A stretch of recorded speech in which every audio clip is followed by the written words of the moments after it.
sometimes like all you want to do is run. Hear me out, hear me out.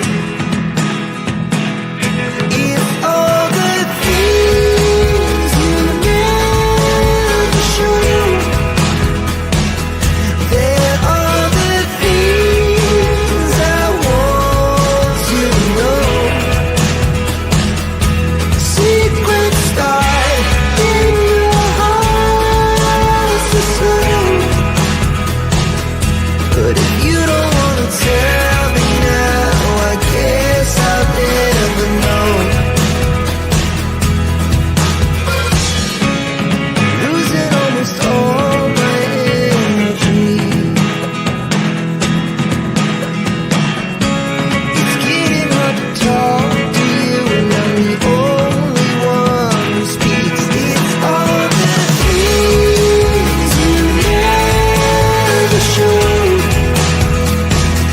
There are the things I want to know. Secrets start in your heart to slow.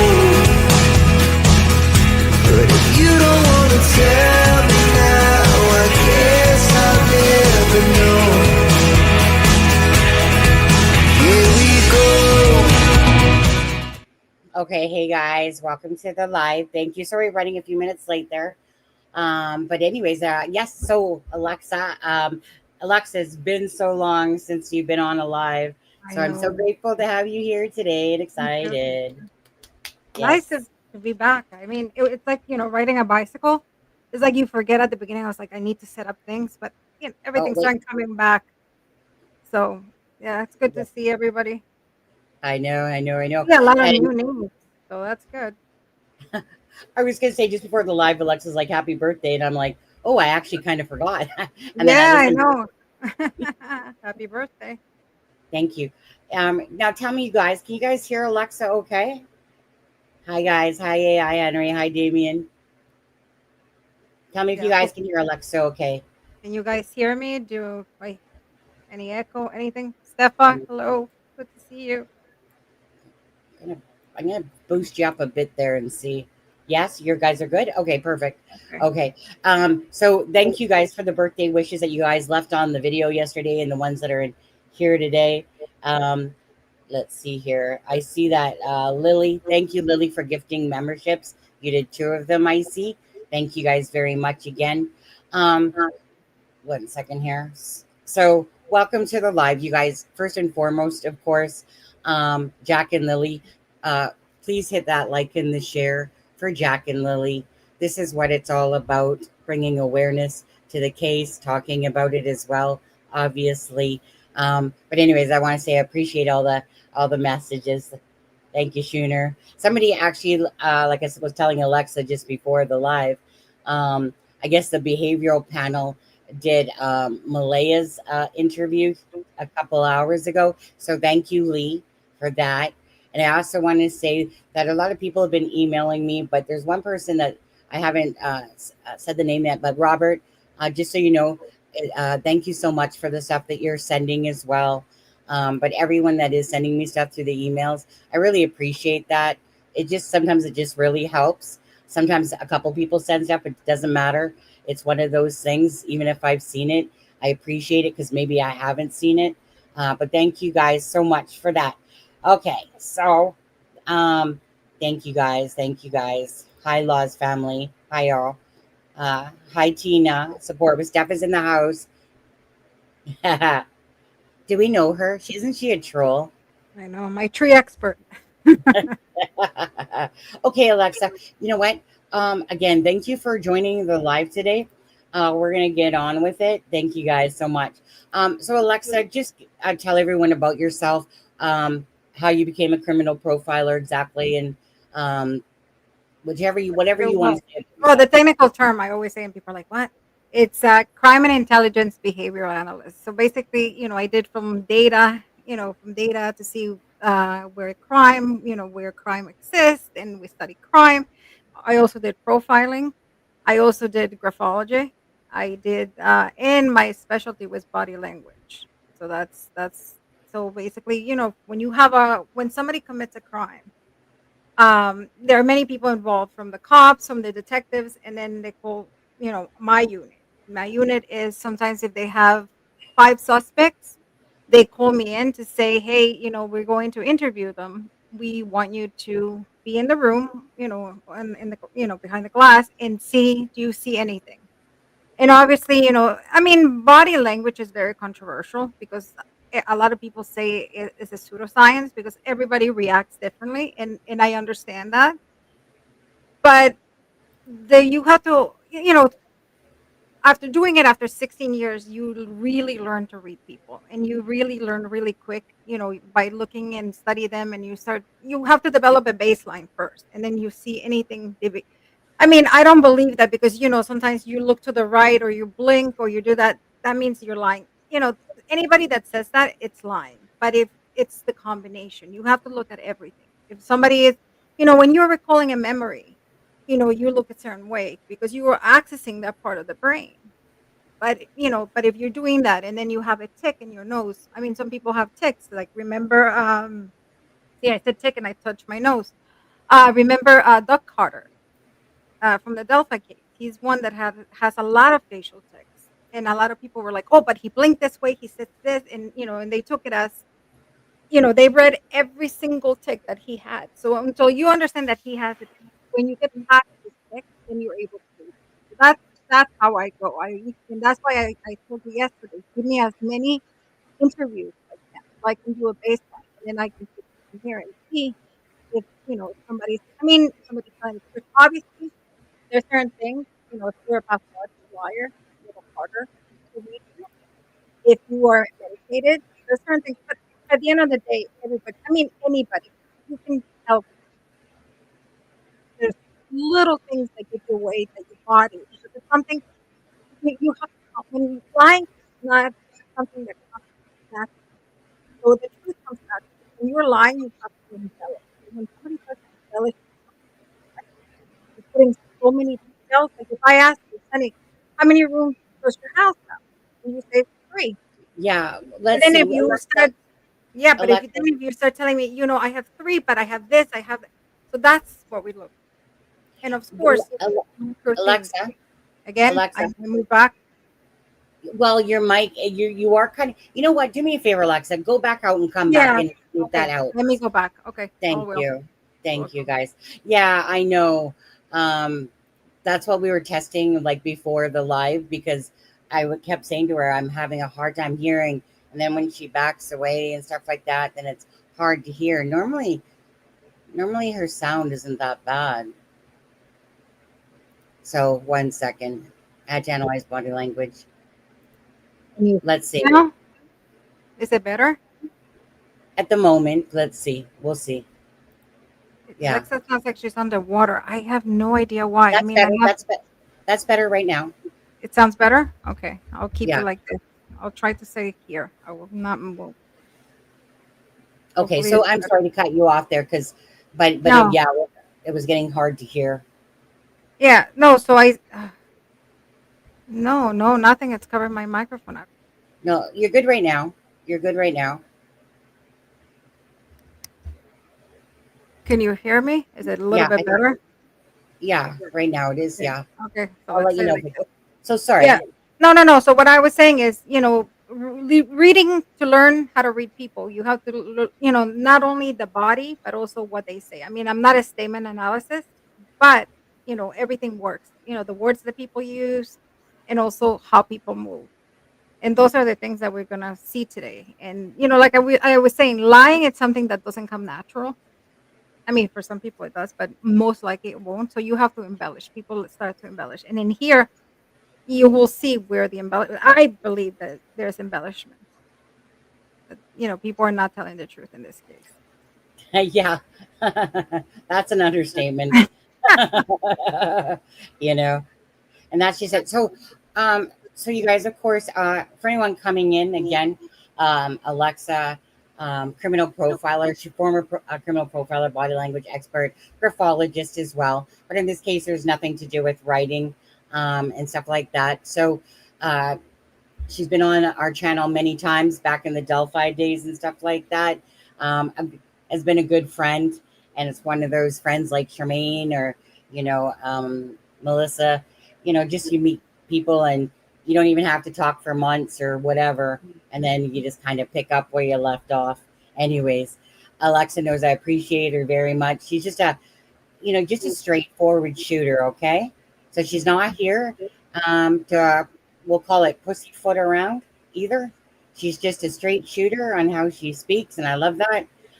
So Jack and Lily, you guys, if you guys haven't hit that button for Jack and Lily, you guys can also see in the chat that I have it in Streamlabs where you'll see that you guys know for Alana's fundraiser, the one that Belinda stands behind. It's the only fundraiser out there that is what you would call genuine, real, and it's for the sake of, they're making great. Oh, they got some cute keychains and some decals. I'll show you guys those in a bit.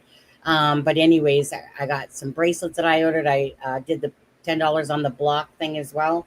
They're going to be having another vigil on August 2nd. And I seen Lana sent me some uh, her page there with a bunch of great ideas and stuff like that for the vigil. And anyone that can help that lives in the area that can help support, offer their time for the vigil or anything like that. They have a special thing to offer. Remember, reach out to Alana. You can reach out to her on Messenger, okay, Alana King. Or you can reach out to her on her email at Alana King underscore 8229 at hotmail.com. That is on the community post as well. I've also put on the community post, of course.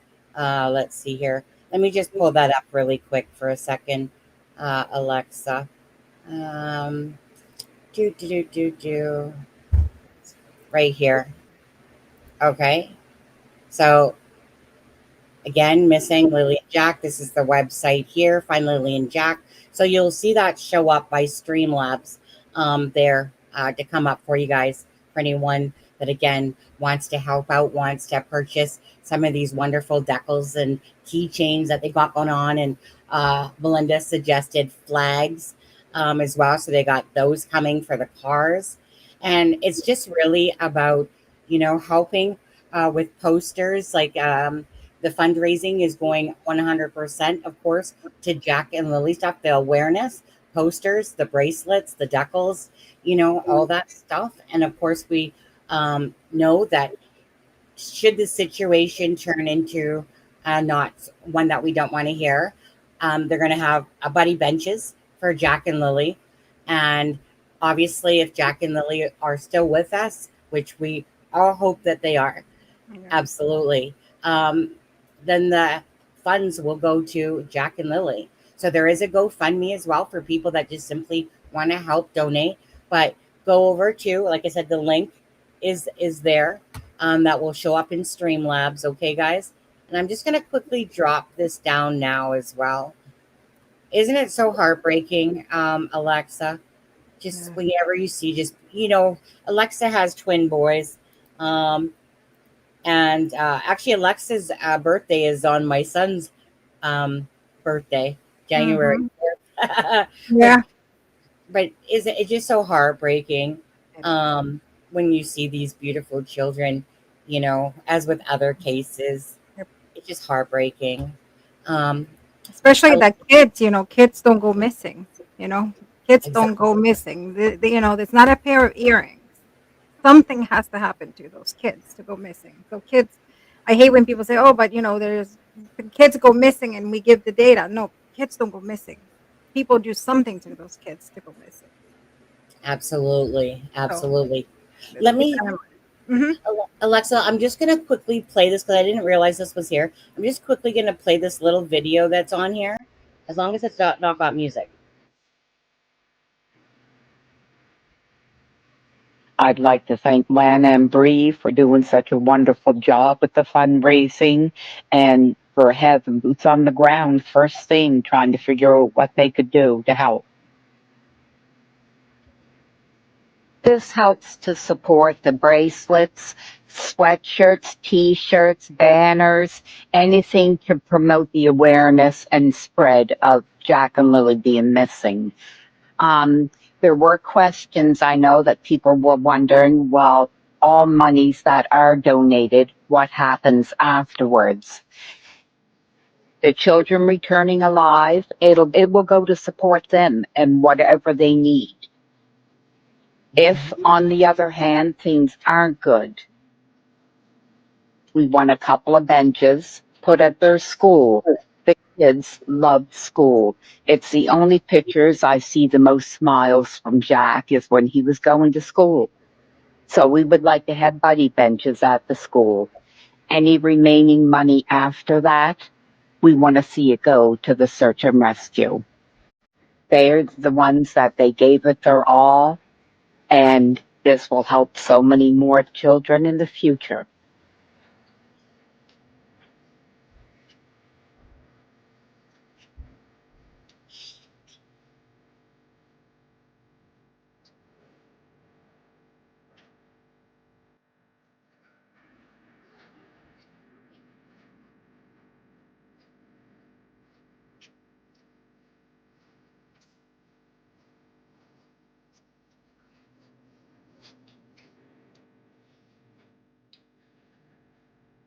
Darn it. That's me.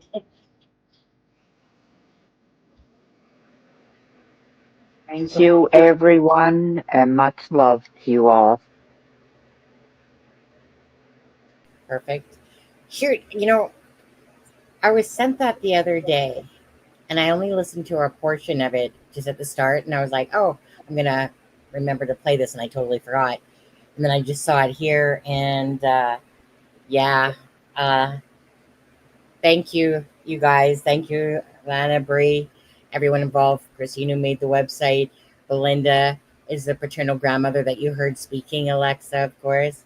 Um, thank you guys for standing behind Jack and Well, Lily. Belinda is the paternal grandmother. That's the biological father's mother, right?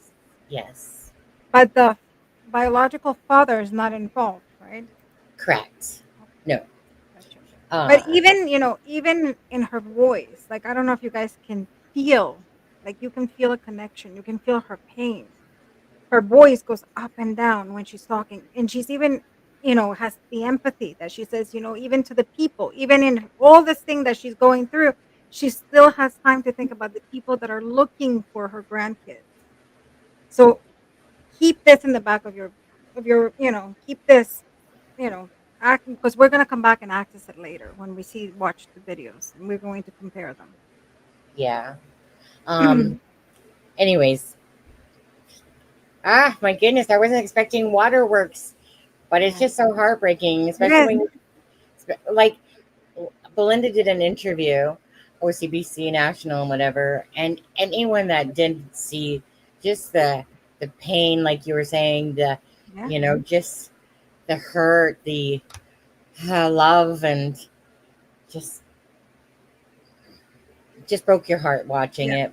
I have to be honest. I mean, I'm fairly new to this case. I don't know too much, but I never seen an interview with Belinda. But when she was talking, it hits you. Oh, It's like when she's talking, yeah, you're like, oh my god, you can yeah. feel it. We'll come back to that too. Mhm. So again, for everyone watching right now, I know we're doing an early live today. So, anyways, so let's get on with it. You guys hit that like and share for Jack and Lily. Please do it for them for the sake. Okay, that's what we're here for, and that's what we're here to bring the awareness. Thank you again to Bree, Alana, Belinda, Christine, anyone else that's helping out with this fundraiser. Bless as well. Okay, so what I'm going to bring up first for Alexza, and again, she is new to this case. I've sent her some stuff last night, and so she doesn't know this case well, but well enough to obviously talk about it with us today. Oh yeah. I mean, I did my homework. I did read and I saw the interviews and I read everything you sent me, but I'm not an expert over every single detail. Yeah, exactly. So we're gonna go over, like I said, the messages first. So I'm going to pull those up and let's see here. I want to start off with this one. Okay. So, Alexza, so the first one I'm going to show is a conversation between Belinda and Malaya on May 2nd, the day of the disappearance. Okay. So, Mhm. Belinda, when she found out about this, it was because she was sent, like the article or whatever. Um, and so she actually had no idea where Malaya and Daniel were even living. She hadn't seen the children in about 2 months, or 2 months, in about almost 2 years, about 17, 18 months, something like that. Okay. Now, and Cody, the biological father, is, yes, out of the picture. He basically walked away and hadn't seen them for about 3 years. Police already did their stuff. He had 3 interviews. So he's cleared. Okay. Um, and so basically, when um, the way that Belinda had told it is that, Malaya was bringing the children around after her and Cody, which is the father, had split. And then once basically Malaya had met Daniel, and we also heard actually Malaya's friend say this as well just the other night, is that it's almost like um, Malaya was pushing away. And we'll come into some of those messages. Okay. Um, and so, yeah, so basically it had been almost close to getting on 2 years that she hadn't seen the grandbabies, and Malaya was supposed to be bringing them out, but obviously then the children disappeared. But we'll get into some of those messages in a minute. Now, I'm going to make this bigger for people on the screen. So we'll just take ourselves off as I go through this. So again, this is May 2nd, you guys, with Malaya and Belinda. So again, Belinda messages Malaya. You can see at 1:46 p.m. Okay. And she's saying, "Have you heard anything yet? Were they going to school? Please keep me updated." And then Malaya says, "No, I was keeping them from home today because they were sick with a cold, and they got outside and the back door, and we can't hear that door, and they got outside. They like exploring the woods and playing in the woods under our supervision. I just can't believe this is actually happening right now. I never thought they would run off on me like that. I'm so distraught." Then Belinda says, "You must be worried sick. Let me know anything at any time." Malaya says, "I will. And yes, I am. I don't know what to do." Belinda says, "Are your neighbors close at all?" Malaya says, "No." So the black is Malaya, the blue is Belinda, okay? Just so I don't have to keep saying that. So not too close. We live on Gairloch Road. I heard they are bringing in teams to search, so hoping they're home soon. I hope so too. They've been missing since 9:40. They like to wander a lot. Hmm. Okay, so wait. Okay, let's just do that. Do you have anything so far to input on what I've just read? Because Well, it's probably better to stop as we read each yeah. page. Well, I mean, first she says, she says it's almost like she's trying to do a narrative because she's saying, she makes sure to say at the beginning, she's saying that they don't go out, they don't go out without the permission. But then she says, oh, but they like to wander off.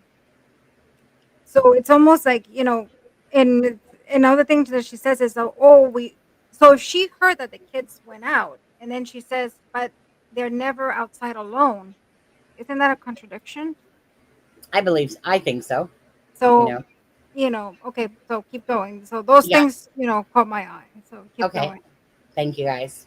Okay, so gotta go back here. Okay, so they like to wander a lot. Belinda says, "You want to demand more searchers." She says, "We have a big search team right now and more coming. They also want info on Cody because he doesn't see them. The police do." Belinda says, "God, I wish I lived closer." "Yes, I know. We have drones, dogs, and helicopters. That's not a problem. They can call me too.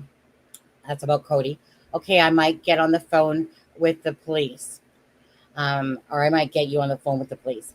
Have you heard anything yet? Are not sure what that says. Something allowed to do search. Oh, locals allowed to do search too. Why is this one? Oh, I think I made. Gotta fix this one. Hold on. There we go. Put that back. I just gotta make that a little smaller. I made it bigger during a live or something to show it. So let me just get you back into spot there. Okay. Have you heard anything from the locals too? So now I got my wording all out of place. Whatever. Um, did they have coats on or boots? Do you know?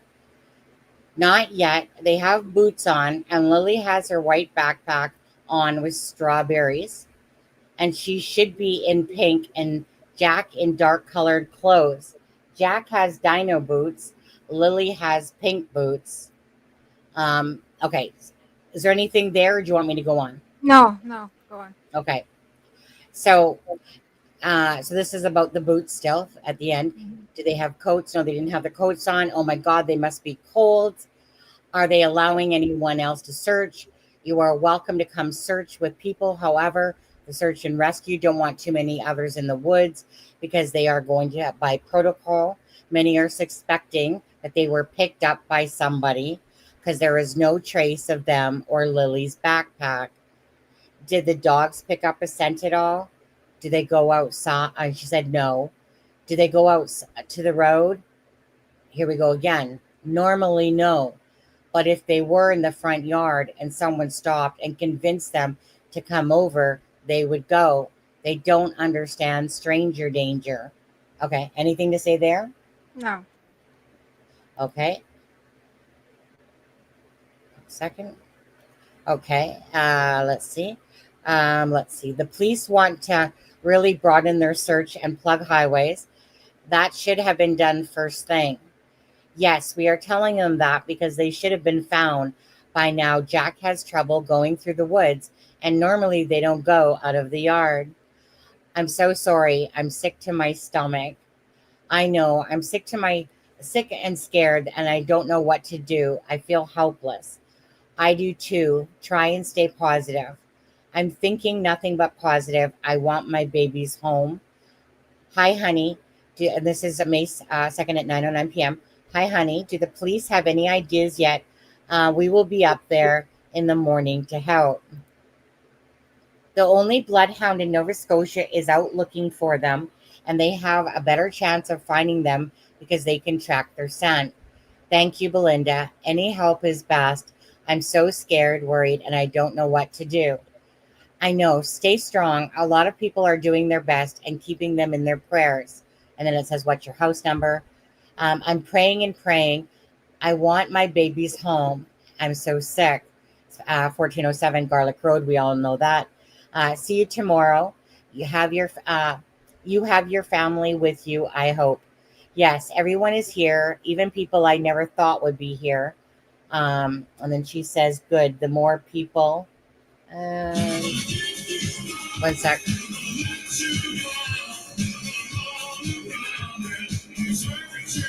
Thank you, Steve. Appreciate that. It's my husband's name. Steve. Thank you. Okay. Thank you for becoming a member. So let's see here. Good, more people. And then I'm not even, that must have cut off somewhere. Anyways, doesn't have a phone. They can, whatever, they can contact me. Okay, I gave them your number. Is he there now? Yes, he's in his room. They're referring to Cody. Okay, I have a reason to believe that they may have been taken by someone. They should have found them by now. If they were, it looks like, one second.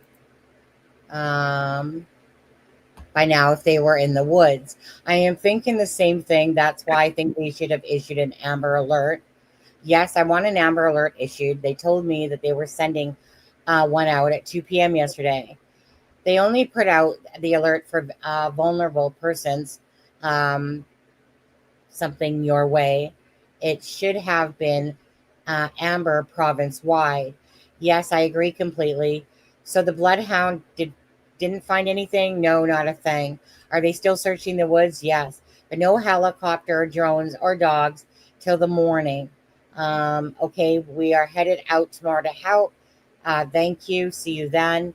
And then there's this part right here where it's saying at 10 a.m. Just got a text from a member of the scene of the children. And this is in Maritime Happenings. A police dog handler has located a very distinctive set of youth footprints on the natural gas line there. And then basically Belinda's messaging. And this is on May. So this is May 3rd here, and then it goes into May 4th. You can see, and Malaya's now Malaya, like she left on May 3rd, so she's not answering anything at this point, at least with Belinda. Okay, so as for any of this, at all, anything past what you've already said? No, I mean contradiction and setting up, a story that I believe is a story. Because first she says, the kids are not, and we're going to come back to that. The kids are not, like the kids don't go out by themselves. And I think that's the truth. I think this is the truth. The kids don't go out by themselves. But it's almost like then she realizes, wait a second, but I have to make it seem like they do. So then she starts saying, oh, yeah, but then they wander off. I mean, how can two things be true at the same time? Either they go out by themselves, because I mean, if these children never went out by themselves, why would they go out that day? And if they Exactly. heard, the door open, like if I hear my kids do that, wouldn't you get up and go and follow them? Or at least call them and say, hey, you're not allowed to go by yourselves, get back into there. If you want to go out, I'll be there in 2 minutes. So that doesn't make sense. But Well, I think that's part of the narrative, that then they have to say, oh, no, no, no, but they have to establish that and say, no, no, no, no, no, but the kids like talking to everybody, and the kids go out.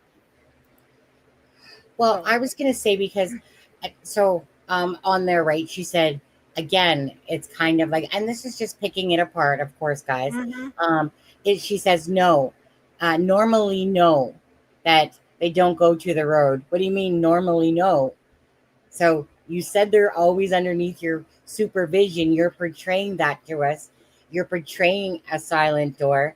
You know, so yes, so that's why there's certain things that stick out for anyone reading that, especially knowing that these children just didn't disappear, that something happened to them. So when you say that if they were in the front yard, they don't understand stranger danger, again, let's go back to these words. You said that they're always under our supervision. And again, that could simply mean we know that she's basically knows like these two children are gone and she doesn't want to come off as a shitty mom that Mhm. doesn't know where her kids went and that they're always underneath her supervision. Thanks, Citizen Sleuth. Okay, so we're going to go to the next one now, Alexa. Okay. So I'll take that one from there and present. Thanks, everyone, again for the birthday wishes. Appreciate that. Alexa, Mark. No, I'm just a guest, not even Alexa. Wow, you're just a guest. I know, right, Mark? Mark. 99 cents. You're awesome. Thank you. Happy birthday, Jason. A great guest. Red heart emoji. Come on, Mark. You're gonna have to chop up another $9.99 just to say Alexa's name there. You know Alexa. Thank you so much. Appreciate that. Thanks everybody again. If you haven't hit the like and the share for Jack and Lily, please do. Alexa is a criminal profiler, body language expert. So she's with us today. Thank you, Alexa. Again, it's been a long time. It's great to see you regardless. Because these were normal things all the time with Alexa in the Delphi case. Always. Yeah, and the Koberger, we did a little bit too. So Yeah, Cobra and the which come on now, the New we York did case. Sebastian Rogers too. No. The serial the SK. The Oh, SK. Gilgo. The Gilgo Yeah, Beach. they go to the beach. What's his name? Oh God, Rex Huerman. Rex Huerman. Absolutely. Isn't that crazy? That's a crazy case, guys. That's a crazy case. Rex Huerman case. Yeah, the Gilgo Beach SK. Okay. There you go, Alexa. Thank you, Mark. Love you.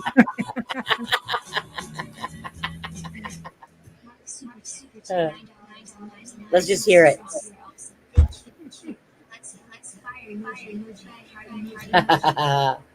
Thank you guys. You guys, again, there's the website, okay, for the fundraiser.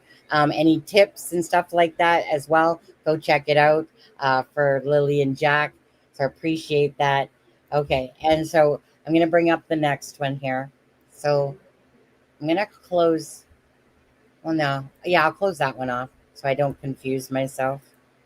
Okay, share screen and this one. Okay, so this one was recent. So I should have remembered the date of this one. Belinda would know. But this one was recent, like a couple weeks ago. Okay, and Malaya. Well, to be honest with you, it was one of those things. Um, Belinda had nothing to lose and everything to gain by, you know, Daniel talking and stuff like that. It's about two children missing. If people have nothing to hide, there's nothing to hide. These messages have nothing to hide then, right? At all. So this is again between Malaya and Belinda, and that was a couple weeks ago. And so we'll show this one. Make it bigger here again on the screen. Okay, so Belinda's in blue, Amalea's in the black again. So this was Thursday. Like I said, I'd have to go back and see. But anyways, do you believe in your heart that Daniel could have hurt them? Do you believe in your heart that Daniel could have hurt them? Malaya says, I don't know, but he's been acting suspicious and is too worried about what people think about him and not focusing on my kids at all. Everything he's doing is odd, and the police advised him to stay away from the media and stop contacting me. And he's also tried to steal money from my account through Temu. Anyone that doesn't know what a Temu account is, I shop on it myself. I don't think that there's any way you can steal money from Temu. It's not one of those things that's a cash app type of thing. Anyways, because my card was attached to his account. So everything is not right. My main focus right now is to protect Meadow and find my kids. Now, just so you know, Alexza, Malaya broke her order and she went somewhere with Meadow, I believe to the reservation, and she had Meadow. CPS took custody over Meadow. Okay, so So I guess they broke up. Daniel and Malaya. And Malaya, yeah. Yes, she left the next day after the children disappeared, and she blocked him from Facebook. And then a few days later, she went. So she took down she hid her profile, and then she came back up a few days later, and she added a few friends, and she removed all the pictures of Daniel and her. Any pictures of Daniel she took down, and then so she's kind of like a yo-yo of Facebook, up, down, then she adds pictures of Jack and Lily. But I did notice that a lot of the pictures, what struck me as odd, was there was only a couple from 2024. Other than that, it was 23 and down. What struck me as odd because she's a picture taker of her kids, obviously. So how did you not have a lot more photos from 2024? So that struck me as odd. But anyway, so then so she's been a yo-yo with her Facebook. We'll say that for now on there. So okay, so Belinda says Daniel has been saying to YouTubers that he believes you had the kids taken, and that morning he woke up when you came back to bed. And then Malaya says, let him say whatever he wants. I can say I can't say anything to anyone anymore. And then Belinda says, your lawyer can speak on your behalf. And she says, yes. So Daniel is putting eyes on you. Seems like it, but I'm not following the media. And I've asked, I doubt that that's true at all, people to respectfully not send things to me. And if you feel it is of concern, to send it to the police. Good advice, Belinda says. The truth always comes out. Funny, Daniel says the same thing. The truth always comes out. And then Belinda says, I'm not so sure anymore. And then that morning, he woke up when you came to bed. And this is Belinda. Your grandmother's cousin has been thinking the same thing. He has been on social media, and she's referring to Darren Geddes, that has come out. That is okay. So I just want to explain who Darren Geddes is. Darren Geddes is the cousin to Malaya's grandmother, Patty. And so he's actually from the Brooks Murray side over there, and but he's speaking out for the children and trying to find answers. And he's also friends with the Martell side, and he knows them very well, as also like Daniel, because he met Daniel through his son working at the same job at the sawmill. And so over the course, basically, Darren believes that Malaya has basically put the children in a vehicle that morning, and it's been 2 months, and that these children are basically hidden in protection. But anyway, so if we talk about Darren, that's who Darren is. He's the cousin to Malaya's grandmother, but he also knows the Martells as well. Okay. So that's it for this particular. Oh, she said, wait, this one's important. Your grandmother's cousin has been thinking the same. Da da da da. Who are you protecting Meadow from? And then she says, oh my F, I can't even listen to that. I've heard all this. And then she says, CPS. So who are you protecting Meadow from? CPS. Yep. I wonder what that even means. Like, meaning, Like Child Protective Services, but why? Like there has to be a reason. I mean, because they don't just show up because of nothing. They show up because there's something. Somebody called them, somebody tipped them off. So what is that thing? and I was going to say, so you know what? Let's go into that part right now, if you don't mind. So we're going to go into that. This one here: missing Nova Scotia children were assessed by Child Welfare Agency months before the disappearance. So, This is no, big. pardon. I said this is going to be a big red flag. Yeah, so yeah, exactly. So let's see what this says here, right? So Nova Scotia Children Protection Agency investigated the living conditions of Jack and Lily Sullivan months before their mysterious disappearance from a rural part of the province in early May, a case file that has been reviewed by the minister responsible for child welfare. Scott Armstrong, Nova Scotia's Minister of Opportunities and Social Development, confirmed in an interview that the agency had a file on the children prior to their disappearance, but it said it would be inappropriate for him to discuss the agency's finding. With Jack and Lily still missing and the police investigation underway, it is not the right time to dissect the agency's prior involvement, Mr. Armstrong said. We have no idea where those kids are. We should be focused on helping them and finding them and supporting this family, he said. Asked whether a review has been ordered into his agency's prior interaction with the children, he said, as a minister, I've seen a report. I'll talk to that. I've personally seen the report. I've asked for it, he said. I'm aware of how our department was involved in this. He added, I think we should be more focused on those kids than we are looking to blame somebody.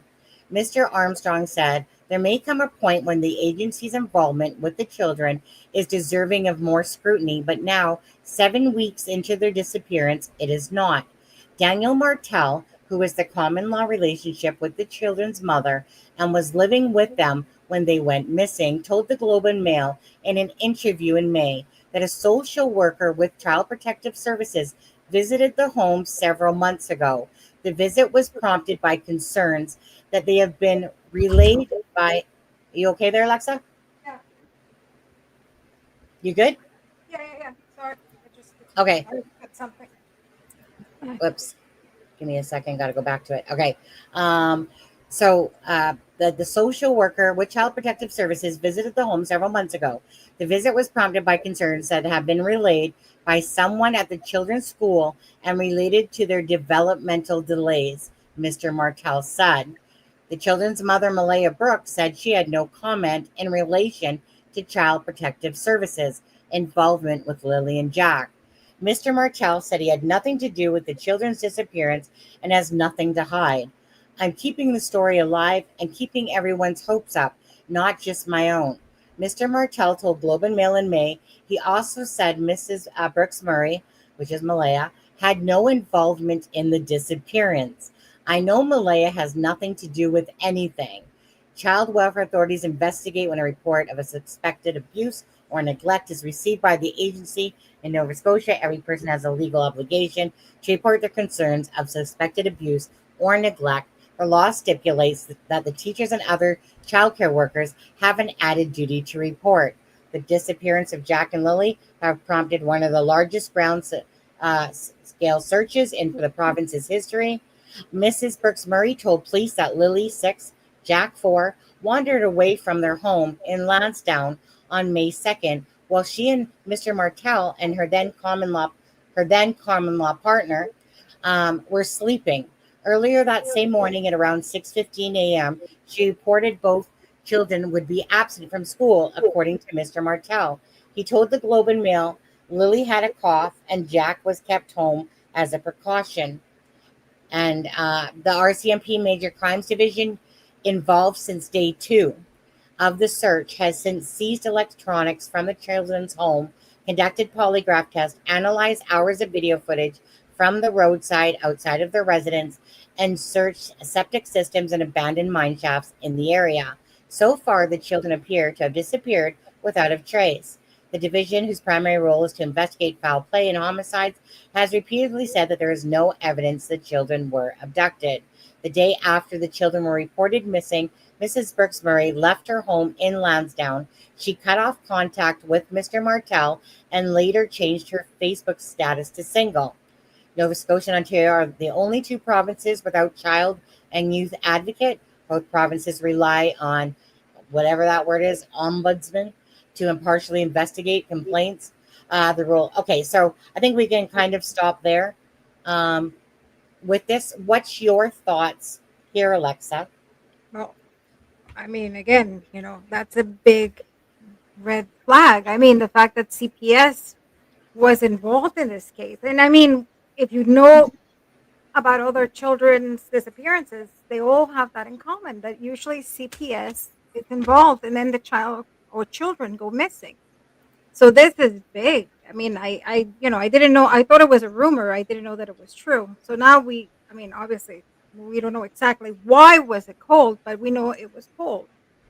Well, I mean, they said that maybe it has to do with the children's delay. That That you mean the she possible autism? with the possible autism, that that's a big, like, why didn't she do anything? Why didn't she check? I mean, I'm assuming it's free, that you can take your child to be tested. I mean, in Canada, come on, you have universal health, so it's Yes. not like they have to pay out of the pocket. So that's interesting. Um, but that, I think this is going to be, but we don't So know exactly when child services came, right? a few months, they A said few months, prior. but we don't know exactly when, right? No, no. And another thing is, do you know how long was Malaya married to Daniel, She or wasn't not married. married, like together? Well, we've heard between 2 and 3 years. 2 and 3 years. Some people have said 2. Her friend has said 2, Okay, but at but least 2 years. so at least, yeah. Because the kid, isn't the baby like 18 months, I think? Meadow was 16 months to Oh, 16. 18 months. It was said both ways at the time of the disappearance. So at least minimum 2 years. Okay. So that's what I So, wanted. so when you go back to Malaya saying that when Belinda asked her, uh, who are you protecting Meadow from? And then she said CPS, right? So she ended up losing Meadow because she took off in a sense. Like, she went to the reservation, broke the contract.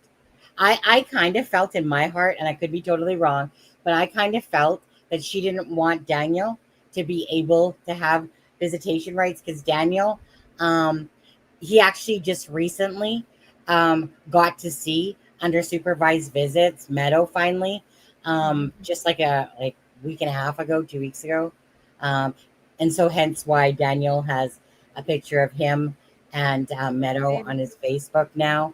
But okay, so so is are we done with that part now? So now let me just ask you one thing. So right now, Meadow is with child services. Oh, 1 second, 1 sec, Alexa. Thanks, he's through. Long time member. Stevie to Mr. Jack. 20 pounds is awesome. Thank you. Happy birthday, Sonny. Thank you so much. Gonna have dinner with my twin tonight. They're gonna go have some fish and chippies. That's what I always crave. Thanks so much for that, sees through. Okay, go ahead, Alexa. What was your question? I'm gonna do one more. No, I said what was the question? Oh no, so the baby is with child services right now. The baby's with child services, CPS. As far as we know, yes. Well, we know that. So unless Meadow's been placed somewhere else, Alexa, did you just give 5 memberships? Yeah, I was gonna do it Uh, earlier, but I forgot. well, you know, Rick. So you're gonna have to talk for a bit because Rick Roll's gonna go off each time. So let's Oh see who no. got those. 1 second. 1 second. It's gonna come up. Okay, so Kathy Clay sees through got one. See, it's karma see through. You know, whatever you put out to the universe, you get back. Chastity, Thunder Maiden, also got one as well. Sometimes they forget to show somebody. There's one. Okay,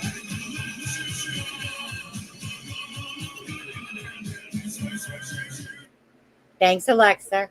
You're And welcome. okay, so Alexa, I don't want it to go off 5 times. So go ahead and just say a couple things if you could. No, no, no. So that's that's what I wanted to know. So the baby, oh God. So she left. No, I'm just trying to think. So she left the day after the kids disappeared. I mean, who does that? Because wouldn't you stay in the place that, especially if you think your kids are autistic or have something or delay or something, or even if they don't, wouldn't you stay? I mean, I would stay standing, even if I'd stay outside in the rain, thinking that my kids know how to get home. I wouldn't move. I mean, you have to stay with the place where the kids know if they're ever going to come back. See, this is what I don't like. It's almost like, obviously, I think she knows what happened to the kids, and that's why she's able to cut ties and move on with her life because she knows what happened. So she knows those kids are not going to be found. Unfortunately, I hate to say that, but Well, so I'll tell you something about that if Rick Roll stops for a second. So there was a press conference. Daniel, according to Daniel, the mom, Malaya's mom, Cindy, said something to her within 5 minutes. She couldn't even look at Daniel, and she was gone. And that was the end of it. Closed.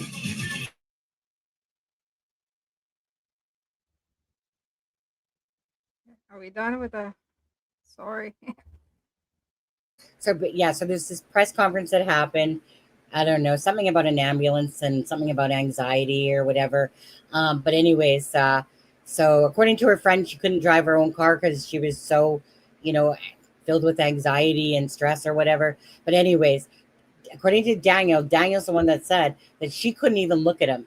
And as soon as the minute her mom said something to her, all the plans that they had for searching gone. She just went with her mom and she was out of there. That's interesting.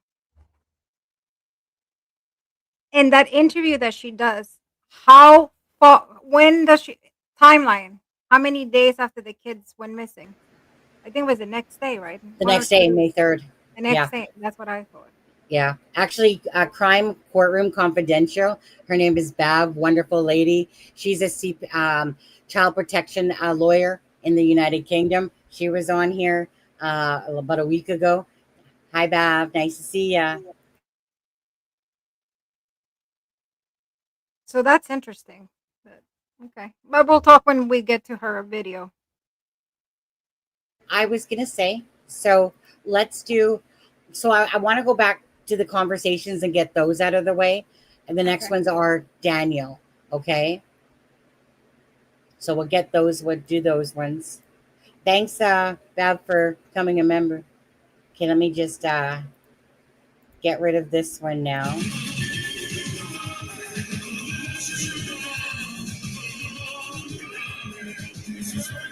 I desert you guys. You guys know that.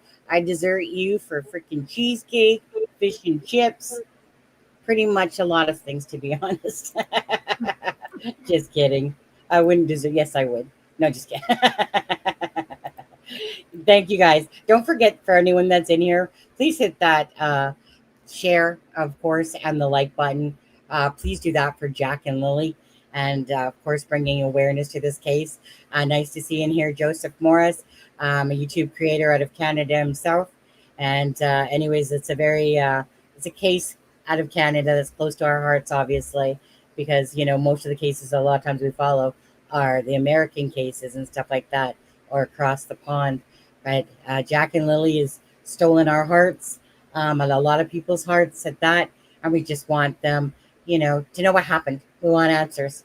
So if you got something to say, family or not, you got something to say, want to tell the truth, you can use this platform. Just don't do Facebook groups. Sorry, but don't do Facebook groups.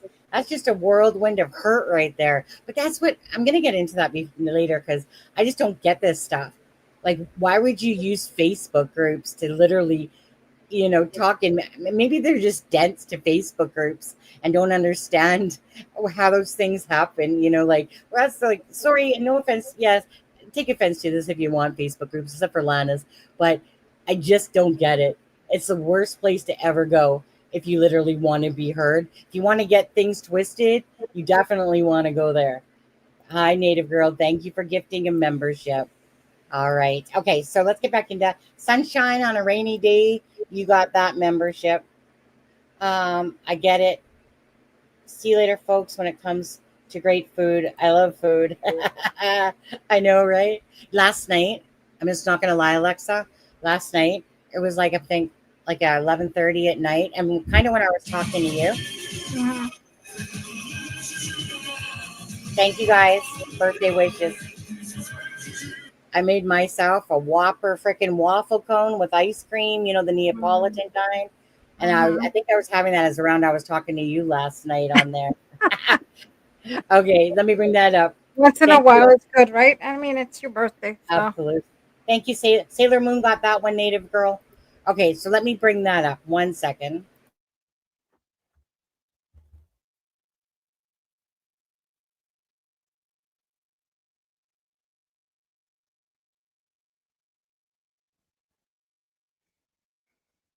Right here, Alexa. I don't know why I turned off my camera there.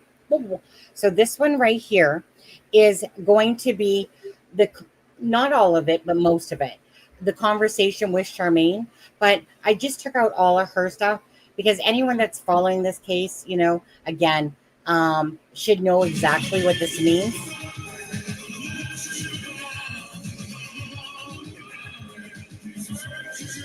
Yeah.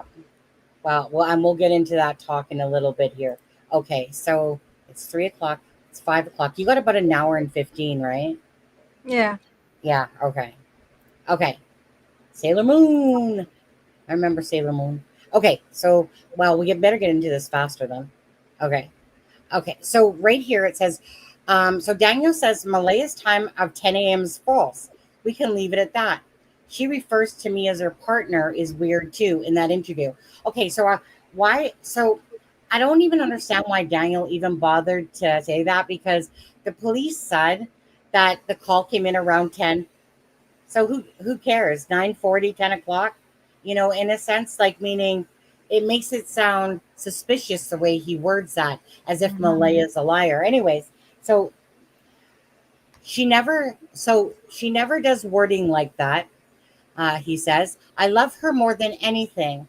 That will never change. I'm waiting for that chance to relive. Wait, am I on the right one? Hold on. No, I was on the last one. Sorry, Alexa. That's I okay. gotta, I gotta go back to the first. Okay, so to Charmaine, I only wish I could tell you the fine details surrounding Malaya and her family and the disappearance. I'll let you know that Malaya was set to stay with me and the baby and leave with my cousin, which is Logan, a female. But 5 minutes alone with her mother, after the first search briefing, Malaya completely changed. She couldn't even look at me. An hour before this, Malaya told RCMP she felt the happiest and safest with me. It was a different Malaya. I will add some more info to the story. We lived in Truro. We moved so she could get away from her mother, which is Cindy Murray, okay?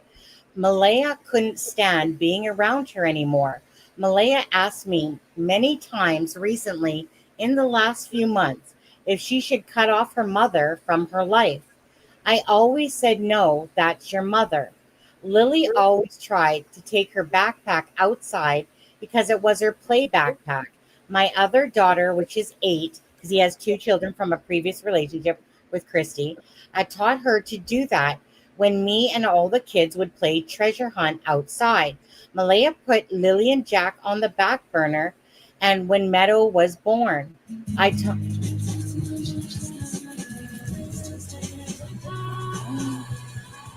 have a drink on me. Thanks, Chris. Chris Gaston Super Chat. £9.99. You're awesome. I will do that tonight. Have you call me Sunny? Will do, will do. Thank you so much. Thank you guys again. Thanks for being here. Thanks, Alexa. Okay.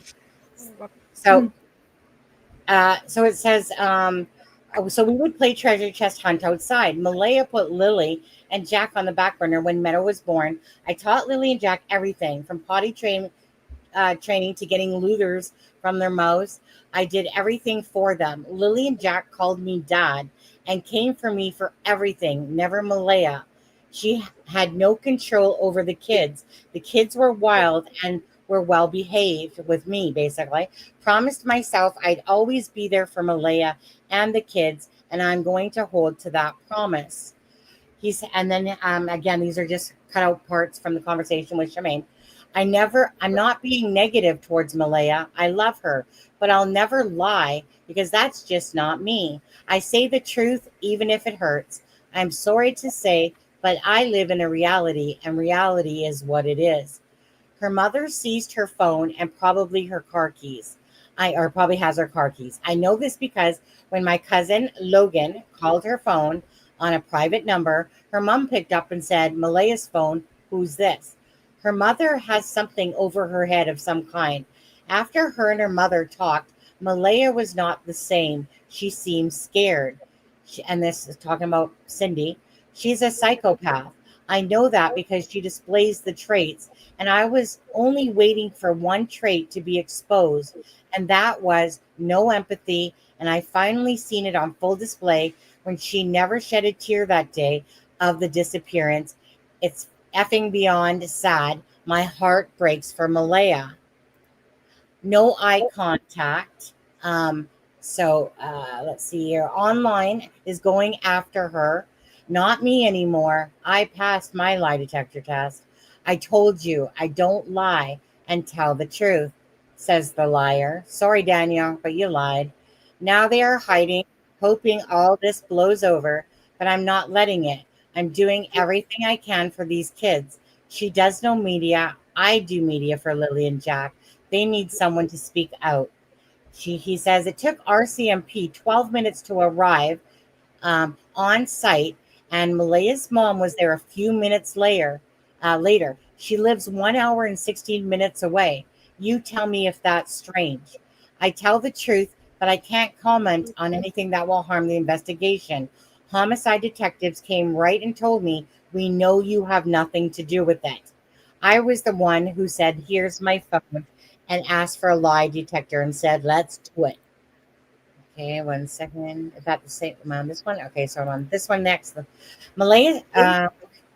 So this is the one. This is the one I was starting to read about the 10 o'clock time. Let's see. Oh, I love her more than anything. That day will never change. I'm waiting for the chance to relive our first date over the waterfalls and a walk on the big island beach with the Daniel you first met. She will know what that means. Malaya asked me when noticed the kids were gone, should I call the police? The effing kids are gone. What else should you do? tells a different story on another thing there. My mom was napping and came outside because she heard me yelling that morning for the kids. Again, a different story than what's being told. Malaya was playing on her phone. Mom came outside and said Malaya had a look of worry in her eyes that mom was home. No tears. She wasn't scared. The kids were gone. Just a look of worry. She got caught for something. She never yelled once the kid's name, trying to find them. Mom said it was odd the way she acted. No, I ran through the house searching every room, then ran outside the back sliding door. It did everything so fast. She said they were gone when they were both outside. No, only with me because Malaya rarely ever went outside with them. I ran through the streams. Oh my God, brace yourself for this one though, okay? I ran through the streams up to my waist many times. I could have slipped on a wet rock, hit my head and died, or fall on a stick or branch and got impaled and die. I did it for the kids, and the world will never see that.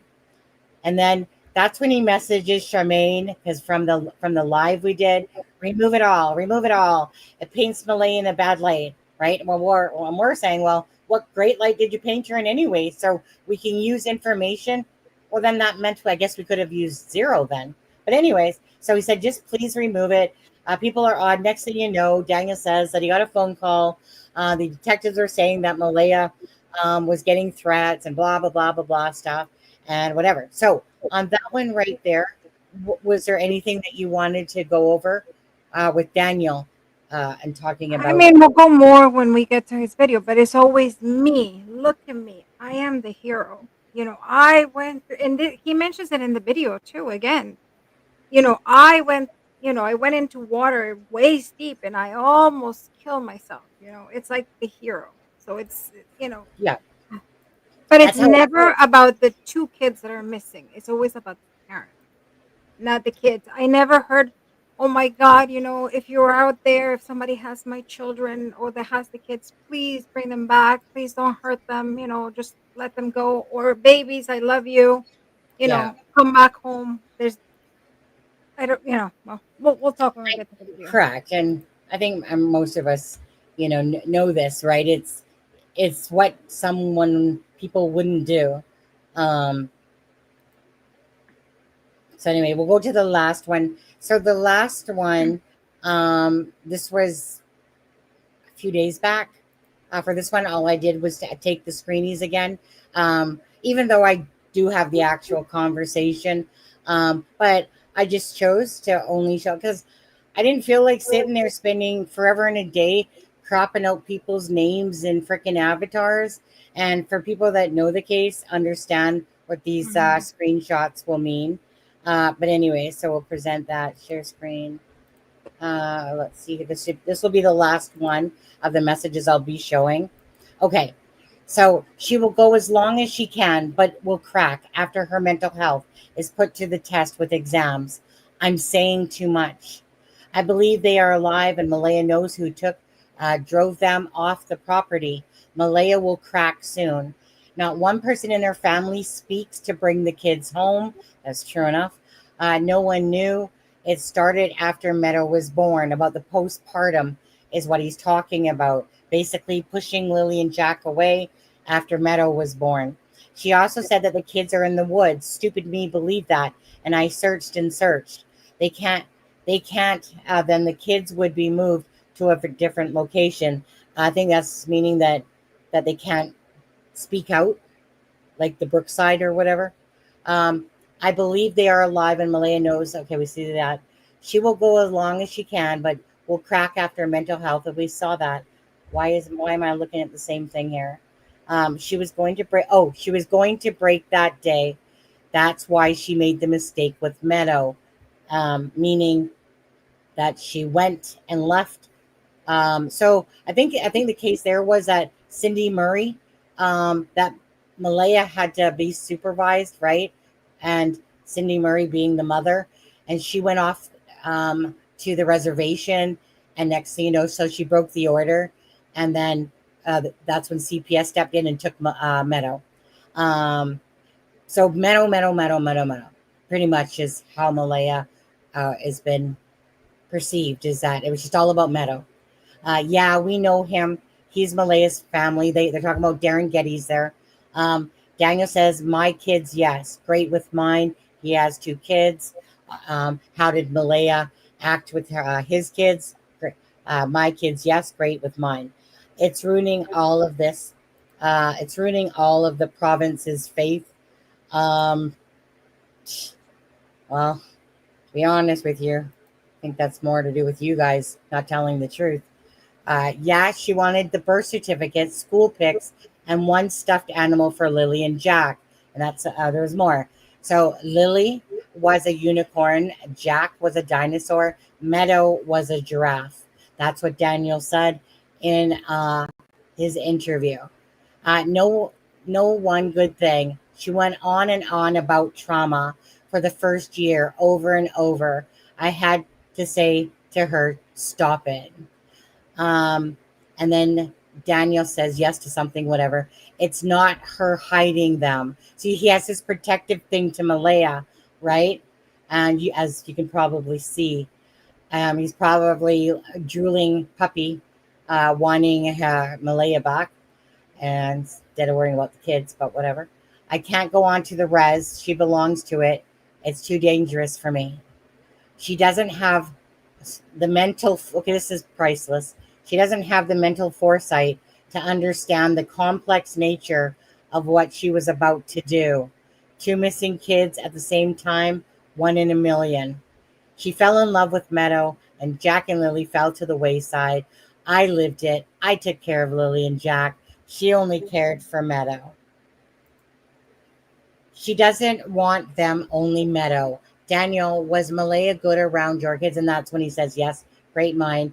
And then he talks about a Barbie top is here at my place. And then he says, I have everything. The kids own and all Malaya's belongings as well. And then nothing took except 2 shirts she stole.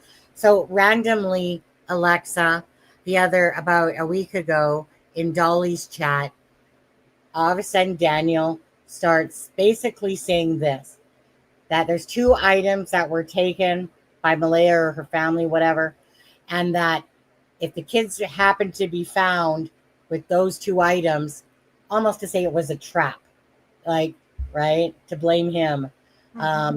So one was dark navy, one was dark navy blue, the other one was white. The clothes were whatever that symbol means that morning. By whom?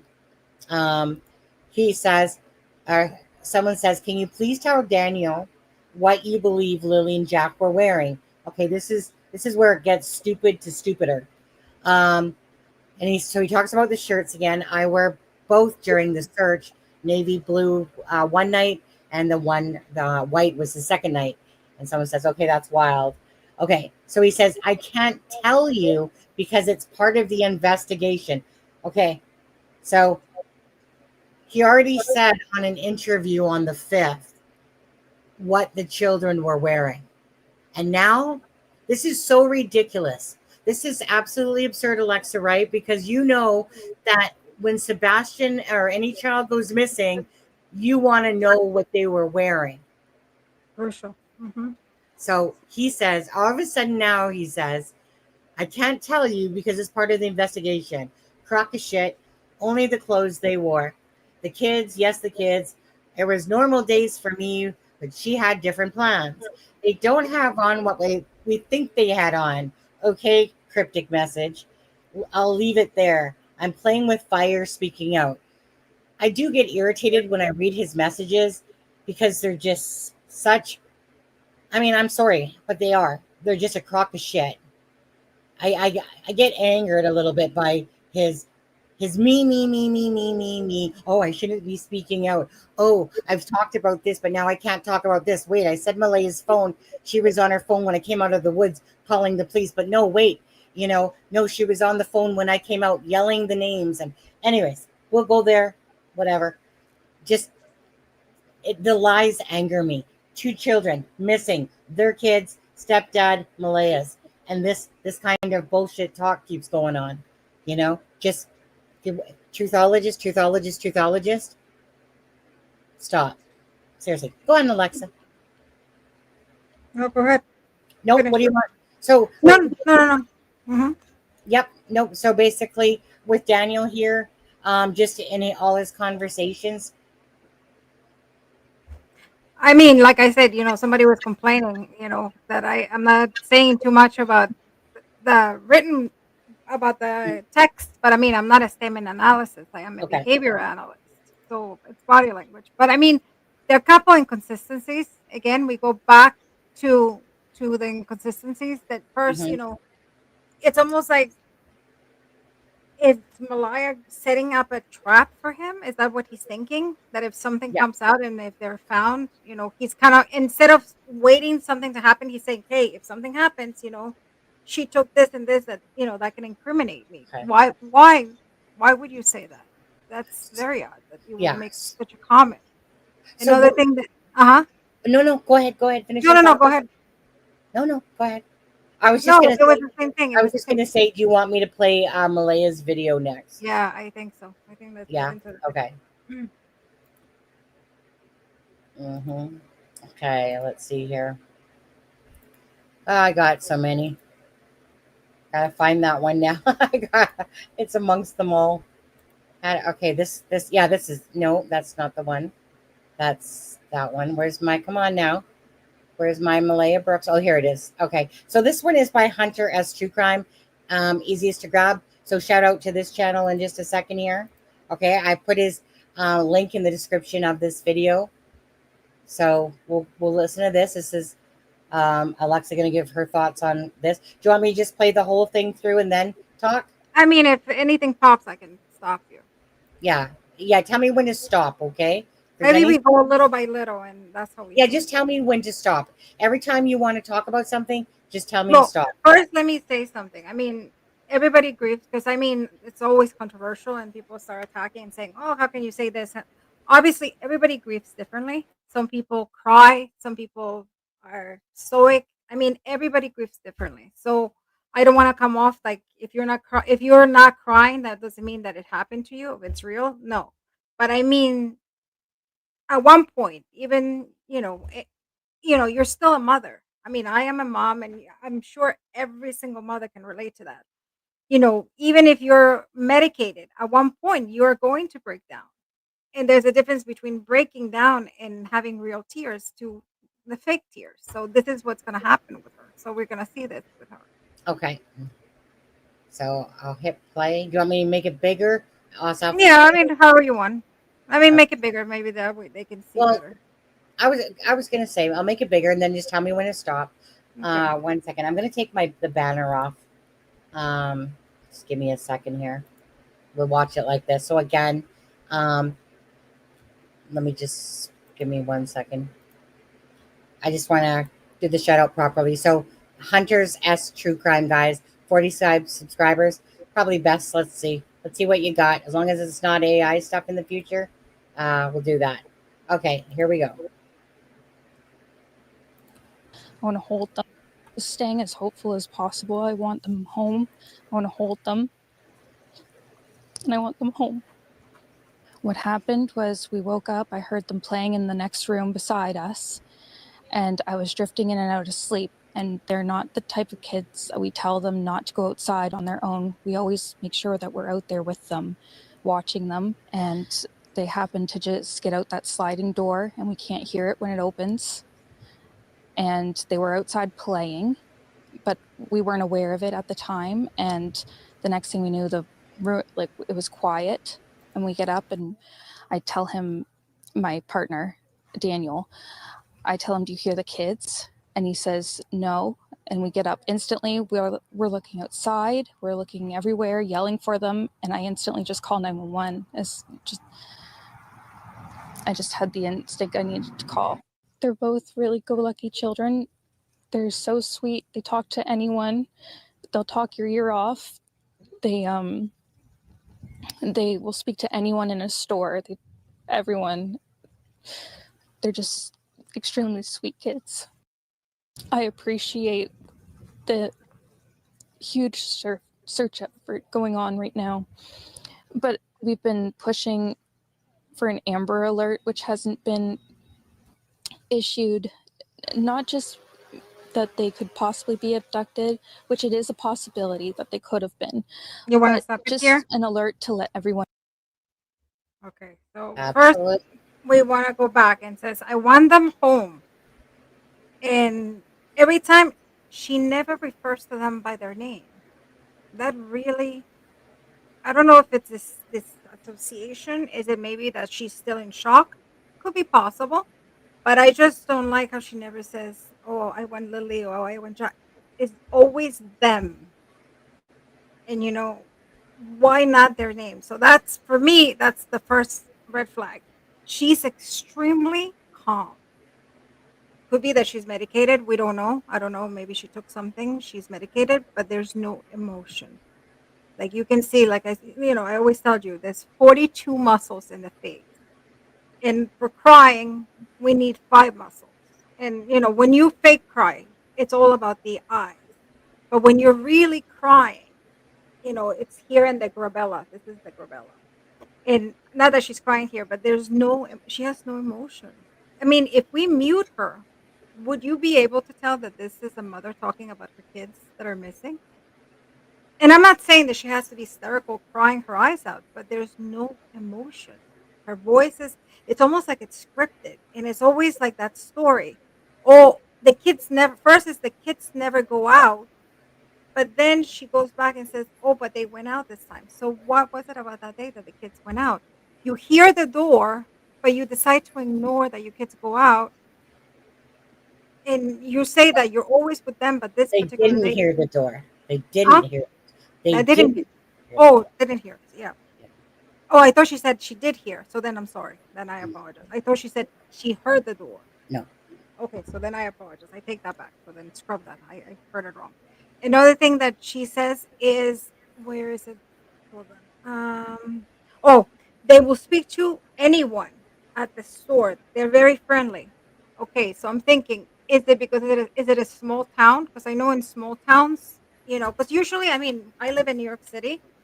My kids know, like, they don't speak to anybody. It's stranger danger. You don't speak to anybody. You F off, tell everybody to F off. You never talk to anybody, but that's New York City.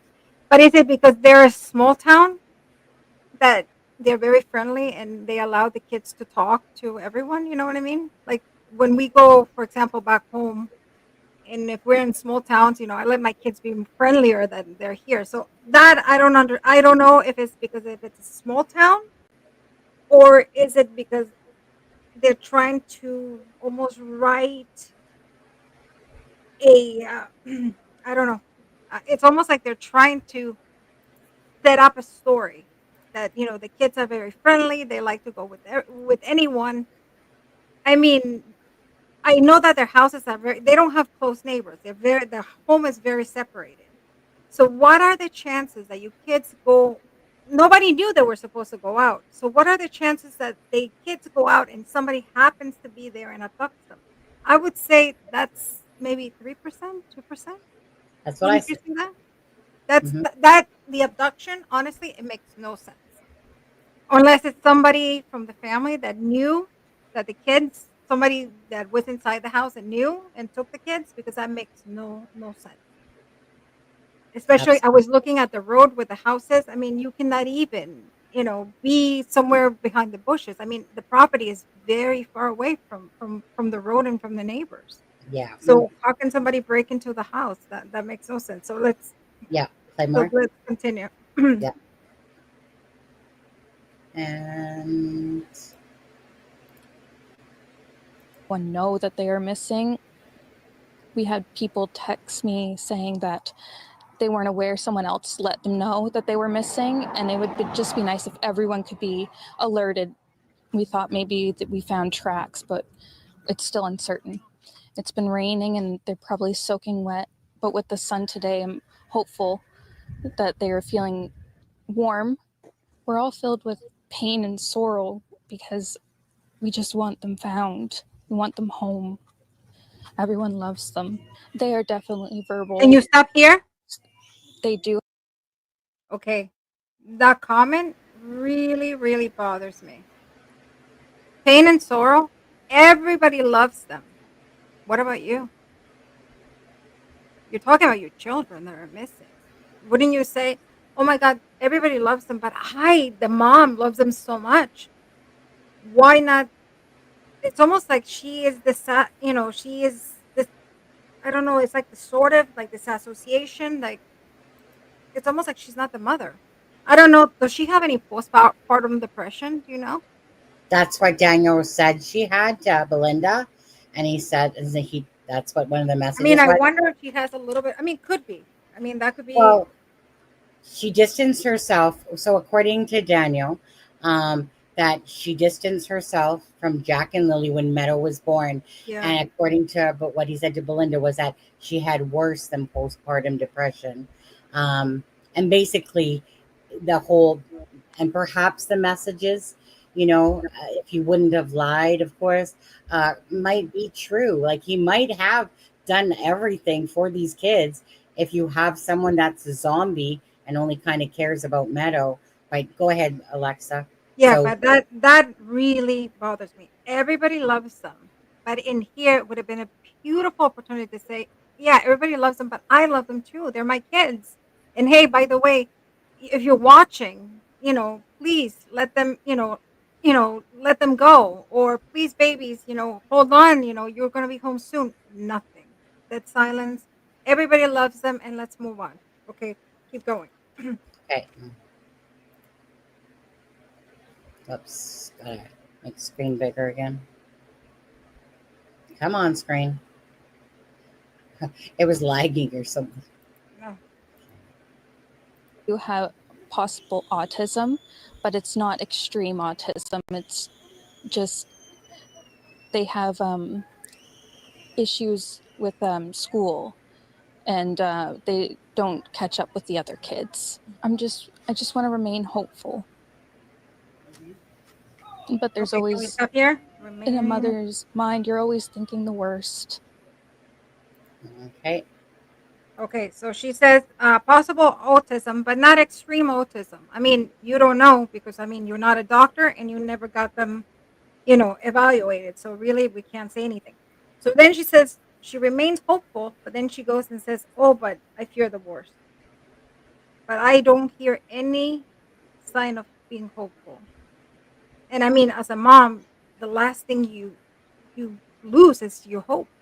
You always believe that, and also your instinct as a mom, like when your children, something's happening to your children, like if they don't not home by a certain time, you start to worry. So, but anyway, keep going. Those Okay. are, I mean, I'm gonna nitpick a lot, but It's okay. Worst. Last night was one of the worst nights because I didn't have them in their beds. And I don't want to go through that another night without them. The last few days have been very stressful. I mean, ever since the Friday morning when we noticed that the So, children were gone. okay. So that will be the end of hers, Alexa. so no, again, no emotion.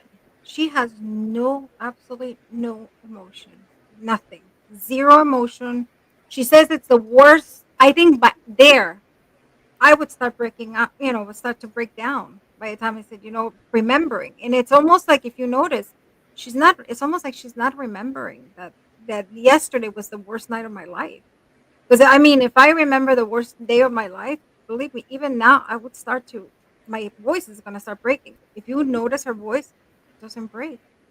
It's almost like she pauses, almost like she wants to maybe start crying, but then she doesn't, but nothing. Her voice is like this. No up and down, nothing. Her tempo, her voice tempo remains the same. Very, very odd. No emotion whatsoever. Very, very, very weird. I mean, I don't know. I think if I was the police, I would be looking at them more closely. Does she come off as believable? No, no, not to me. I don't believe she's in pain. I don't believe she's looking for those kids. There's this association that she has. She never mentions them by name. She never makes a plea. When your kids are missing, the first thing you go on TV and you say, hey, the first interview, whoever has them, please let them go. I don't have money, but maybe we can do a GoFund and I can find money. Hey, I will pour myself, whatever I have to do to get my children back. It's never that. What about addressing your kids? Hey, babies, if you hear this, maybe you're in a closet, but you can still hear, and they have the news. Hey, mommy's looking for you. You're gonna be home. Nothing. This is the perfect opportunity to let the world know and let her kids know. And there's nothing she decides to do. It's a story. It's almost like it's scripted. It's almost like she wrote a story, and there's 4 points that she has to make across. One is that the kids never used to go out, but that day it happened that she didn't hear it and the kids went out. Um, the kids might have a problem, might be autistic. I don't know, why are we throwing that in there? Maybe because, they cannot find their way home or whatever. So it's almost like it's scripted. And those are the points that she needs to hit. And he does it too. So it's very interesting. Mm-hmm. So Just to Missy, that's an old scratch. It's an old scratch. You can look back on many pictures. That to me is irrelevant. It's an old scratch on there. So yeah. So now, in saying that, do you want me to play this out? yeah, As we can play it. Daniel's talking here. Okay. Let's see here. Immediately jumped in the vehicle, surveyed all the areas, many dirt roads, many culverts as I could, and waited for the police to get there. As soon as I noticed they weren't there, I immediately jumped right in the vehicle and surveyed all the area, every dirt road, every culvert that I could find. Jack just absolutely loves bugs, dinosaurs, anything like that.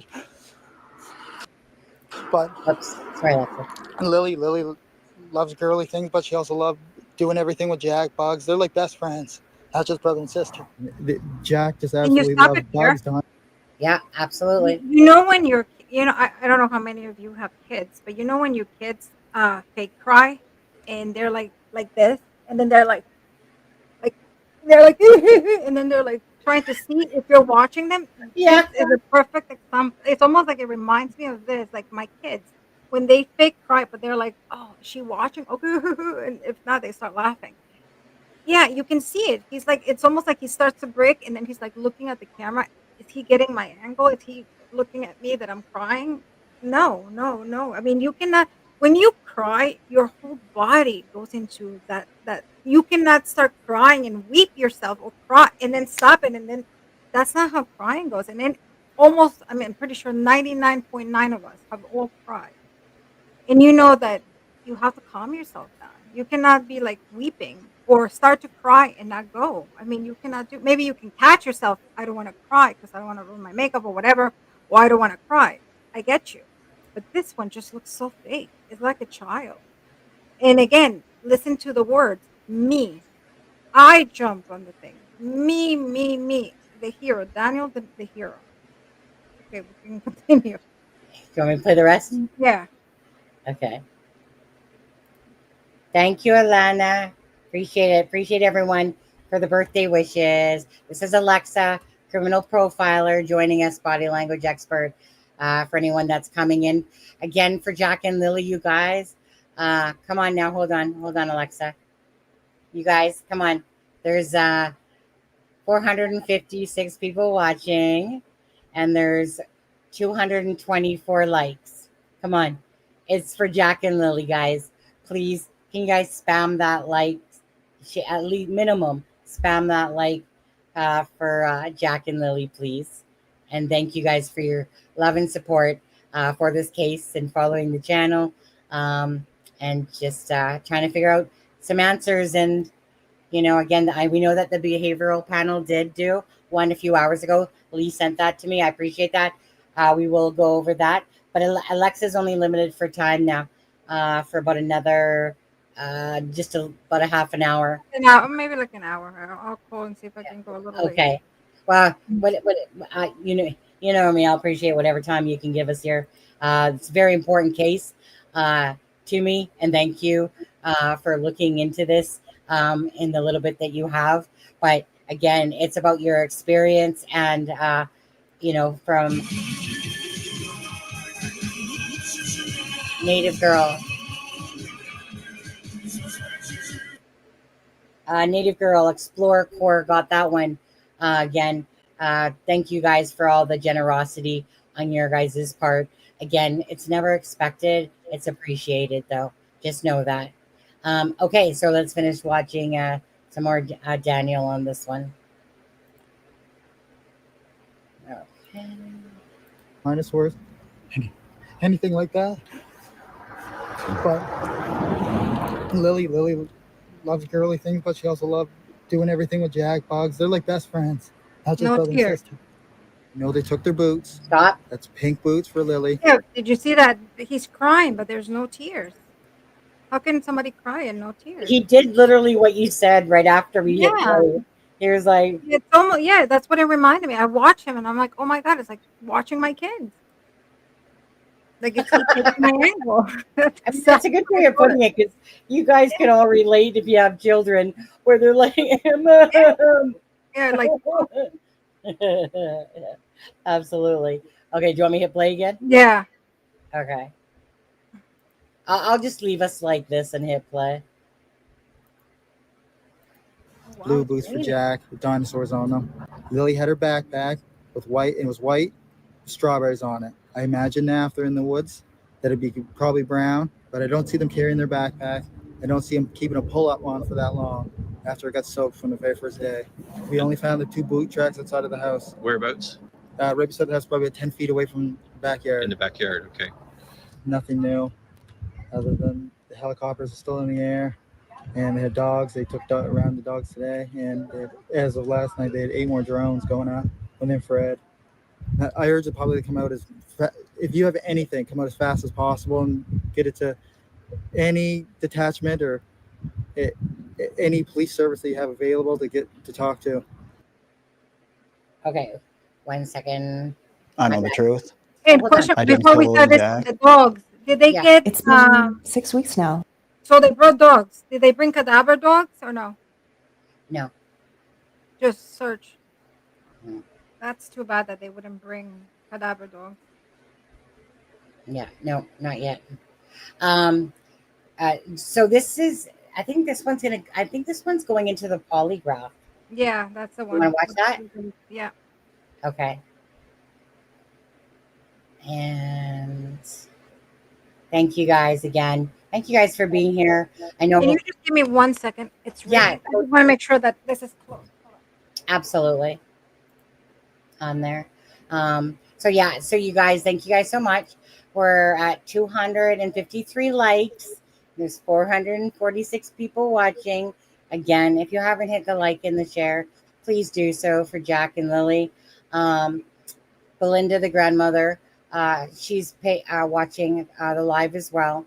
And Alana King, I can see in here. And we got Bev. She's the child protection lawyer that was on with us the other night. That's great. Big shout out to Lauren from Astro by Lauren as well. Again, just everyone that's covering the case. It doesn't matter if it's from the Canada or United Kingdom or from the United States there. Again, all Belinda asked for is just please just keep their names, keep their faces out there, you guys. So thank you very much. Happy birthday, Lily. Blanket up. Okay, there's the website as well. Okay, that's for the fundraiser going on. Please know that it's legit. It's the only legit one out there. There's a GoFundMe that Lana has started as well for the children. Again, if people want to support that way, maybe because they're from overseas and, you know, we don't exactly have Cash App and Venmo over here. We are like dinosaurs in Canada. Now, I just want to say this. Alexa, your husband's from Canada. And Yeah. what part is he from again? Toronto. Toronto. Yeah. So yeah, so she is kind of half Canadian, I suppose. Eh? I mean, I did live in Canada for 2 years, so. Yeah. Okay, so let me play this out. And let's see here. Okay. Since you've seen Lily and Jack, I just want to ask, how are you holding up? It's been a long 6 weeks. I know that everybody basically in the world at this point is always wanting to know like what happened. It's been from sadness to anger at this point. And I know the RCMP and major crimes are working around the clock trying to piece everything together, and I'm grateful for that. But it always leaves the question, 6 weeks has gone by, and we know at this point they're not in the woods. And where are they? Did you feel in the beginning that they Can you stop suspected you? here? Of course, the stepfather was always a prime suspect right off the beginning. Yep. So What's you that? know, did you notice? I mean, now you can go back and watch it, but you know when he doesn't know if they're really on the woods. I mean, they could appear if maybe the bodies or whatever. But when he says they're not in the woods, look at his shake. He does a micro, what we call micro expression. That he shakes his head. Yes, they're not in the woods, even though your mouth is saying no, but his head is saying yes. So he's saying they're not in the woods. But it's almost like he knows for sure they're not in the woods. How do you know 100% they're not in the woods? And that's something your body does unconsciously. It's almost like, somebody says, like, did you break something? Did you break something? And you go, yes, I broke it, but your head shakes. No. So that's very interesting how he says Yeah. that. So we can continue. You felt that from the beginning, Yeah. but you don't feel that now. No, I don't feel that at all. I asked for the lie detector exam, the polygraph exam. I gave them my phone. I told them do drug tests because there's a lot of rumors online about a drug party. I Can we know the stop person here? that said those Just rumors, to say and something. it was I mean, just because he gave the phone number, their phone doesn't mean anything because if they did something to the kids in the house, there's not going to be any record on the phone. So of course, I am going to be the first one to say, "Hey, check my phone. You're not going to find," because I know you're not going to find anything. So that has to me, it has no value. Right. Yeah. That When he's saying that, but now we're going to get into the polygraph. This is going to be interesting. We can okay. go. just to take the heat off themselves. Was there any kind of party? Okay, hold on a second. Was there any kind of gathering that No. someone might have thought was a party? No, Oh yeah, the one know that they people say at the house. drugs. No. Not the night before. Okay, you mentioned you offered the. Okay, I have to point something out in this one, Alexza. So Mhm. at the start, a neighbor came out right underneath. They didn't use their name or nothing like that. So it was kind of a post that came out where a neighbor that lives. So picture the recluse that they live, and the neighbor's a good 500 feet, the other way. Yeah. So this neighbor makes this post that says that couldn't remember if it was on Wednesday or Thursday, but there was like a party like at the house or something. Basically saying that it's a crack house, right? Known for drugs.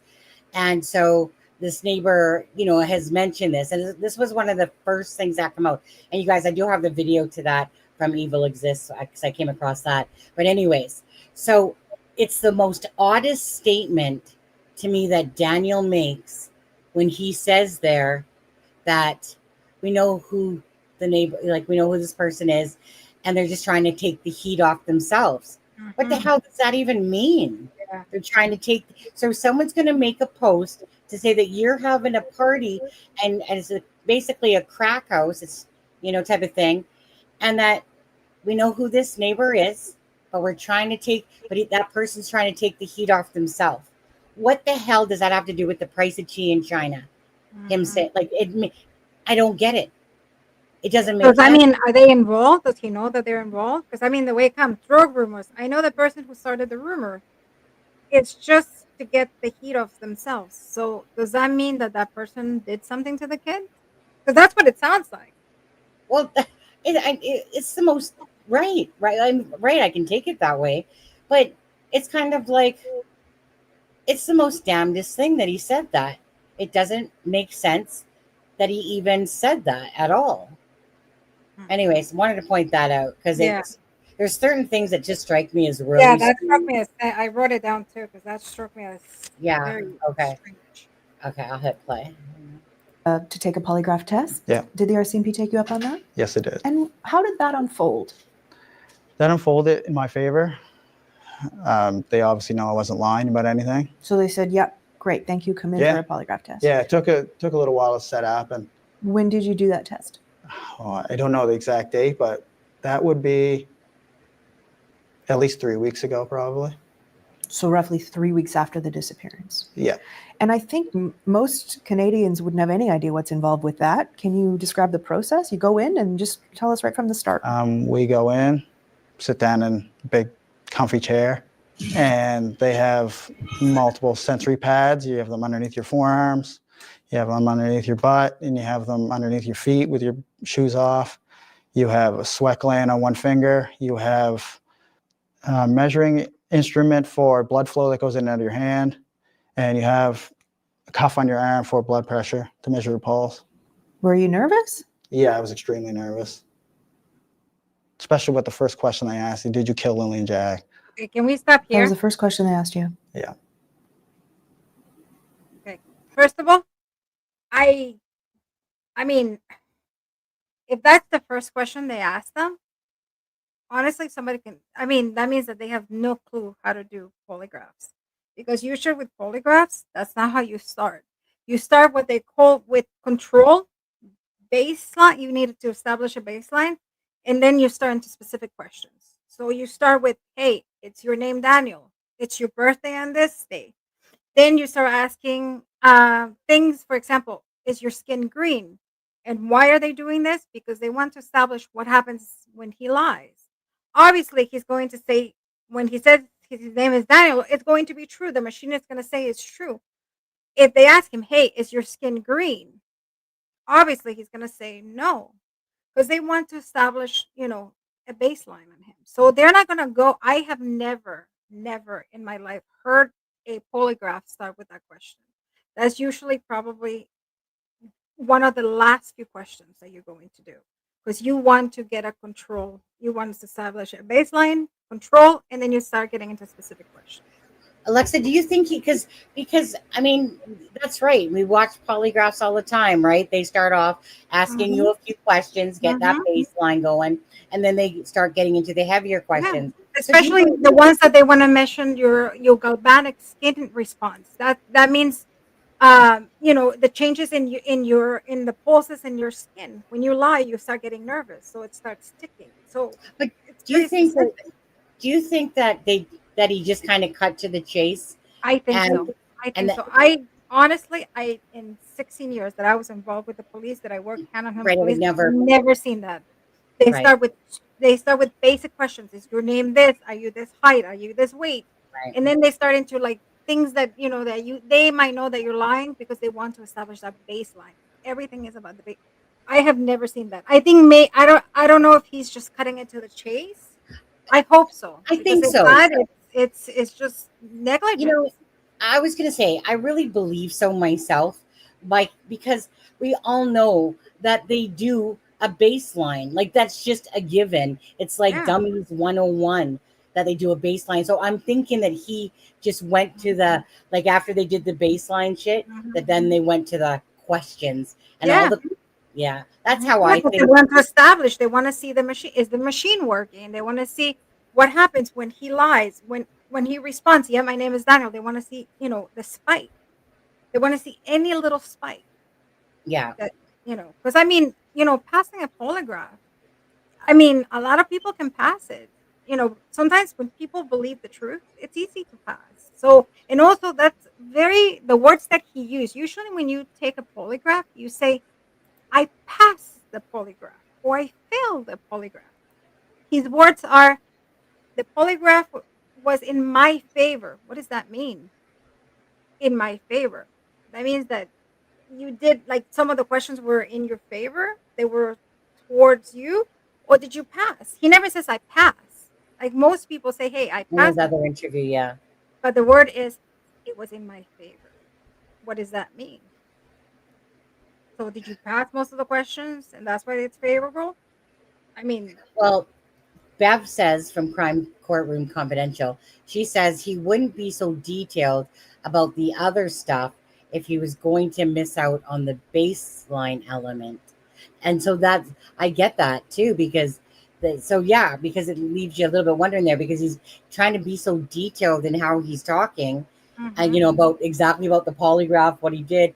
So why why didn't he just simply say? And then they asked me some baseline questions. Yeah. And then the first question, you know, Exactly. He even mentions a comfy chair. I have I never, know, I never seen somebody say that the chair comfy. is the worst, because usually you have to be erect and you cannot even lie back. You have to be like this, relaxed, but you have to stand, fully straight.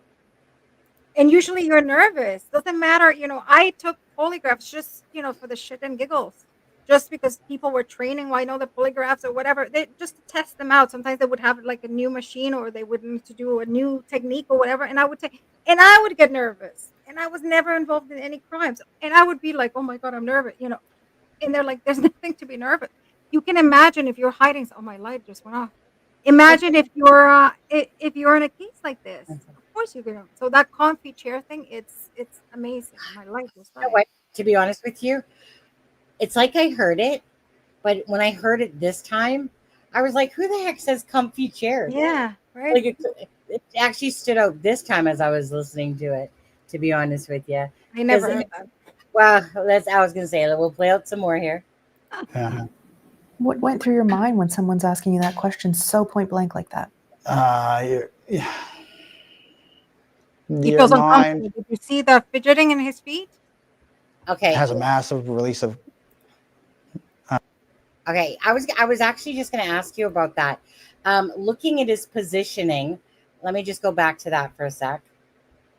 He seems he wants to seem like he's very relaxed, like he's in control, like his hands, like he doesn't move his Ah, hand. He has control over his hands. I think he's holding them so he doesn't move the hands. But I don't think he talks with his hands anyways. I do. He has his feet crossed.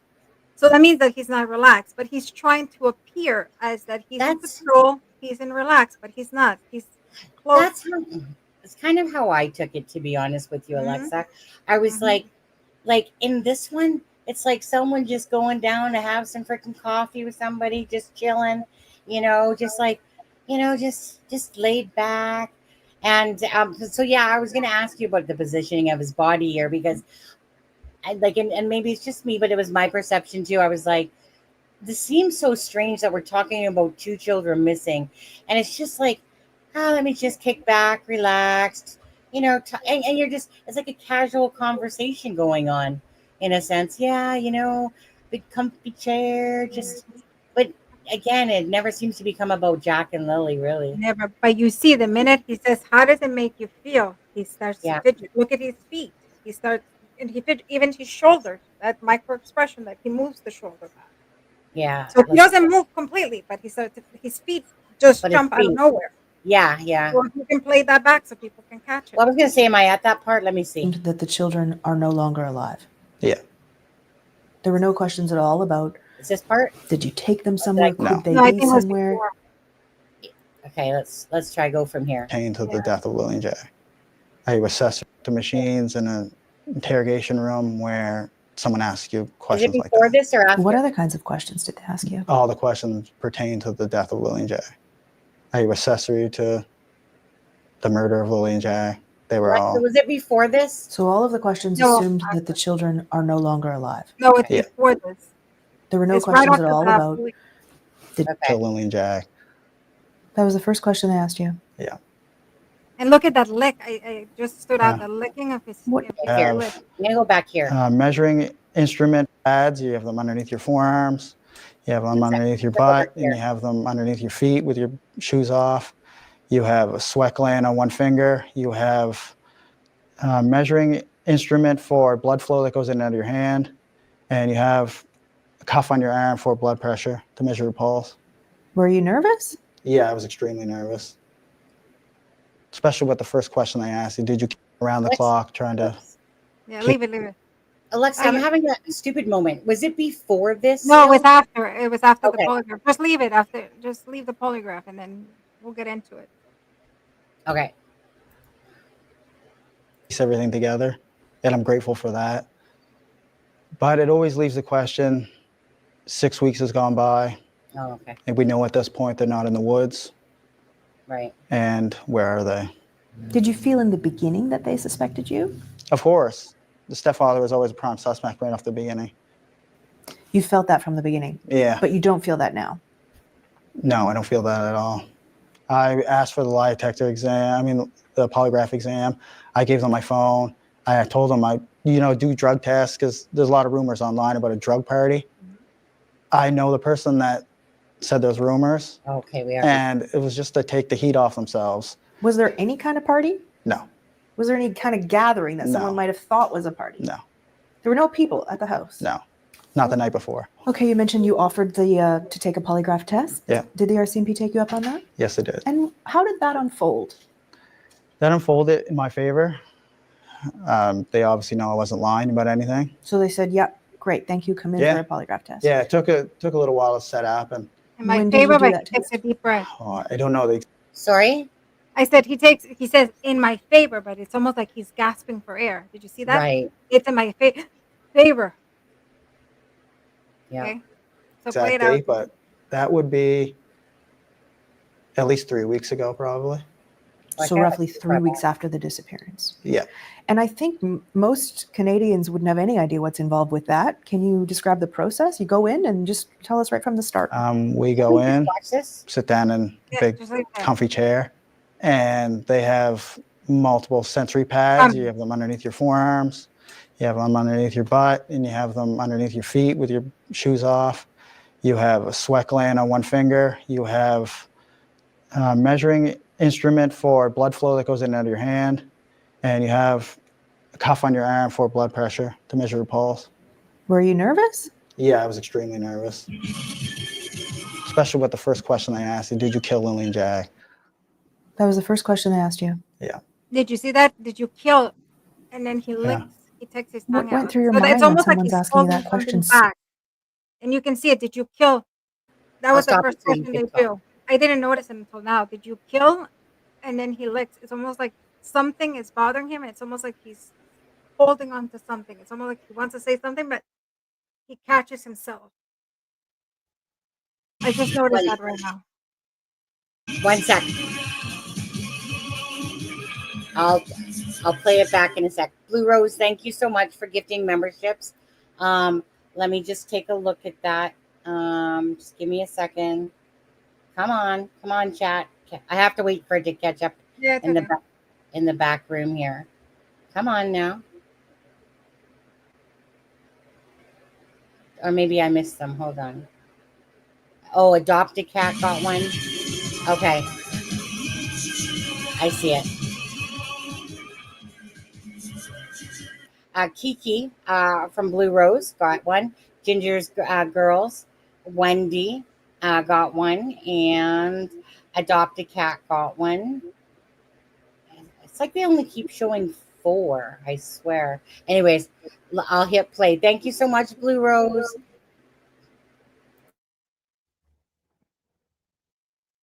So point blank like that. Your mind has a massive release of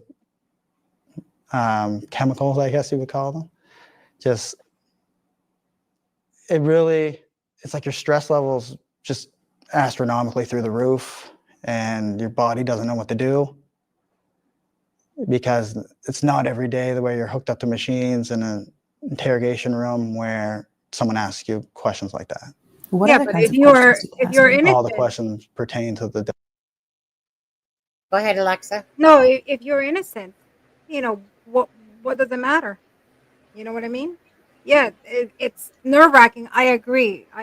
Being hooked up to that machine is very. I get it, but if you have nothing to hide, you know what I mean? Yeah. You start feeling comfortable. I think you get nervous at the beginning, but then you start feeling comfortable, and then Right. Then it's like, that's it. yeah. That's it. Yeah.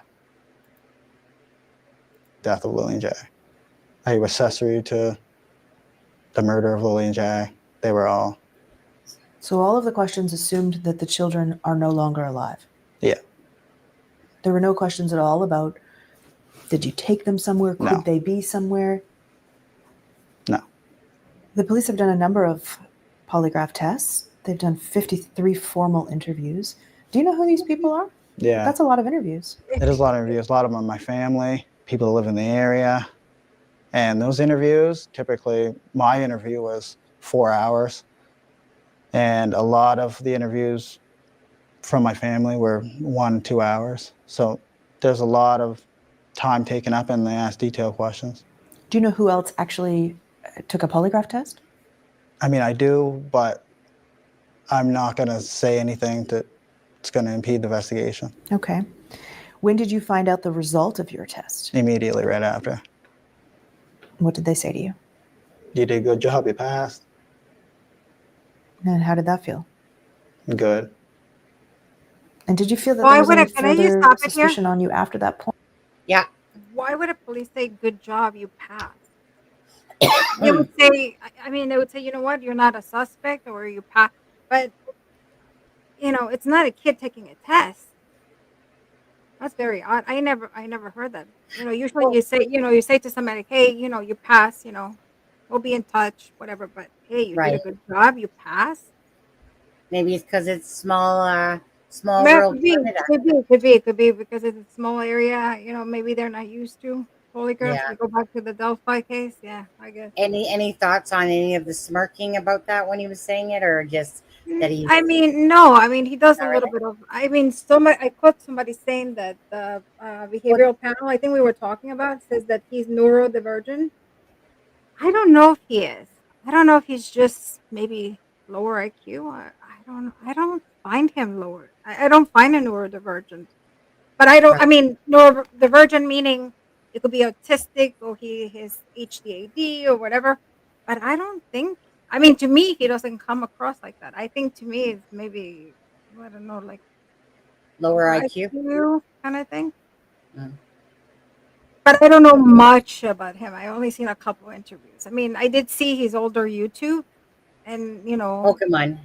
yeah. So yeah, the Says Pokemon. he's a big kid. You know that. Yeah. It's any male that is into Pokemon at 25. See, to me, I was always told that women age at 25, men 35. He's Yeah, but the 32. brain, the brain is still, a woman by 25, we're already mature. The men by 25, they're still maturing. So that's like the brains, and some of them never do. So I was gonna say my husband's what 35, and it's like, yeah, right. He's 35, and he's out there right now gaming on his computer. I know it. Him and his brother, 10-year apart. Ryan's 20, just turned 25. oh, My wow. husband just turned 35. So yeah, they're out there gaming still. I mean, Okay. it also could be the small town community thinking that I mean, I hate to be Right. stereotypical, but yeah, I think that could be also. Okay. That they have a different, they develop differently, they talk differently, that could be it too. That this is Right. a very small, I think, community, right? Small town. Because it's not like a big city. It's not like, like Toronto, or it's not like Right. Vancouver. It's a small little town. Right. Which could definitely be more just laid Could back be, versus could be. Vancouver or Toronto, Yeah. stuff like that. But Yeah. okay, I'll play more. Play more. Point, or was that sort of conclusive? No, that was really when I seen the turning point for it's starting to taper off with investigators. Do you know if Malaya has taken one? I don't know if I can say it, but I will anyway. Yes, she did take one. Okay, she took one. Do you know the result? No. RCMP wouldn't let tell me I asked. But see that hesitation. Why so much hesitation? Yeah, she took one. Because I mean, he did say 53 people took the polygraph, including members of the family. Of course, the mother would take. So why is the hesitation there that she took it? Well, so that's what I was going to ask you about, And because he gets all nervous and he starts like, okay, but I'm going to say it, and the raise of the eyebrow. So for me, Alexza, that's what this reminds me of is all the wording in those messages about Malaya bad, Malaya bad, Malaya bad, Malaya bad, Malaya bad. I'm great, I'm great, I'm great. And then here it's like, well, I don't know if I'm supposed to say, but I'm just gonna call her out. Yeah, she did. Okay, but it's like it's like someone purposely. Again, it's kind of like I love her, but I'm just gonna call her out. Yeah, I'm just gonna tell you. Almost like he wants to plant a seed. Yes. It's almost like planting a seed. Well, like, he's so why living in little increments, whatever his truth is. Why didn't he just say everybody else's names then? But with Malaya, it's Yeah. it's just this thing that he seems to have, like, Hmm. you know what, Malaya, you know what, and maybe it's one of those things where he's like, you know what, Malaya, I know you did. Like, it could be simply that, you know what, Malaya, I know you did something with those kids, and so it's kind of like poke, poke, you know. I mean, obviously, she ditched his ass the next day for whatever reason, right? And if it's to do with the children, but anyways, but it almost is like, yeah, I'm just gonna tell everybody, yeah, you did. Yeah, but why make it seem why it's so much the hesitation? Doesn't make sense when he before said 53 people of his family took the polygraph and members of the community, whatever. So why not just say, yeah, of course she's going to be the first one to take it. Yeah, kind of like, So, of course, the stepfather's always the one that they look at first. yeah, of course. And even when he says, it's not personal. When a child goes missing, usually when somebody goes missing or somebody gets unalive, obviously you're going to look at the family. You're going to look at the husband or the wife because that's the statistics. That's what it shows. That usually Mhm. is your. It's like the percentage of you being unalive by somebody that knows you, a family member. It's high. By being unalive by a stranger, it's extremely low. I mean, it does happen, but it's low. Yeah, yeah. So Okay. that's So why they yeah, look for the family. So let's go. Let's continue. You said you feel like everyone in the world wants to know what happened to Lily and Jack. Yeah. Why do you think that is? Why do you think this is getting so much attention? Well, just the mysterious and nature of everything and how strange everything is. The RCMP, I mean, they have to keep a tight lip on everything, but there's a lot more that meets the eye with the case. Is there something that you think the public doesn't know that you can share that you want the public to know? That's a hard one because I don't want to impede the investigation in any way. It is still a missing persons investigation. It hasn't pivoted to any type of criminal investigation. But the kids were seen the day before. I know a lot of people didn't know that. I still see a lot of stuff online that the kids could have been missing for days. They were out of school for days, and they were seen in the Glasgow area on camera the day before this appearance in the afternoon. But Where was weren't the that? kids sick? Didn't they say the kids were sick the day before? I don't know if I can say that. go ahead, Alexa. Weren't the kids sick the day before? That's the reason they didn't go to school. Correct. There's a PD day on Wednesday. Thursday called in sick at 17. Friday called in sick at So they're and is 6:08. it something that it's confirmed that the kids were seen on camera? Or we don't know. Yes, yes. So they The, were seen on camera. they came out and said that the police did. Yeah, RCMP. Okay. I didn't know that. Thank you. Yeah, it's because there was well, Charmaine doesn't agree with this, but because she doesn't believe, of course, that the RCMP do anything for any reason for us. But bottom line is they did come out because there was all this speculation at that point that there was a drug party, kids gotten the drugs, they're covering the crime up, because of negligence and blah blah blah blah blah. And then they basically came out and said that the children were last seen in New Glasgow. And he referenced that, well, I can't say where, but it was like basically near the mall out there I don't even know what time it was.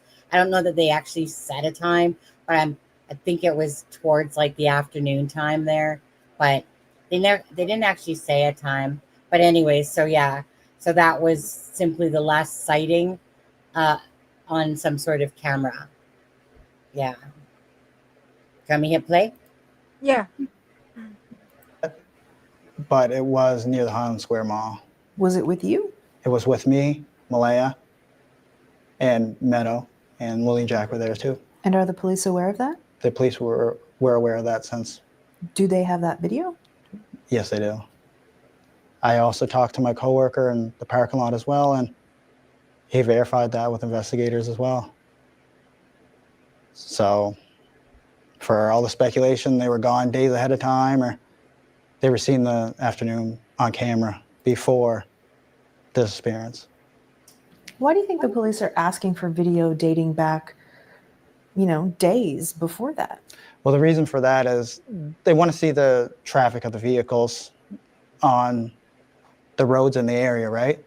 Maybe vehicles that were traveling that area a lot over the last few days prior to hand, or vehicles that weren't seen in the area, or vehicles that were seen in the area, like local people that are, you know what I mean, making frequent trips past the house, or which it's all considered evidence. I mean, more pictures and videos is the better. They say they have hundreds of hours of video. Do you know if they found anything on those videos? I think it was up to 2 weeks ago, they had footage that they examined for evidence that was 8 kilometers diameter out from the house. So that was after a month. That's how long it took to get footage and review it 8 kilometers out. So But what's on the video? I don't know. I'm only limited by what they tell me. How often are they in touch with you? Investigators now, I'd say maybe once every 5 days. And usually I'm the one who calls or messages them. And how's that changed over the course of the 6 weeks? Well, from the beginning, it was almost daily, tapering off to where it's only like once every 5 days now. And how do you feel about that? It's good and bad. I mean, I like to talk to them in person about any little small details I come up with, or anything I can try to bring to their attention which may help the investigation. So I don't get to see them often, so it's always over phone or messaging, and it's hard to really convey what you want to say when you're not in person. But then I also know the eye's not on me. The investigators don't see me as part of the disappearance. How do you know that? Well, when you're going from daily to tapering off every 5 days.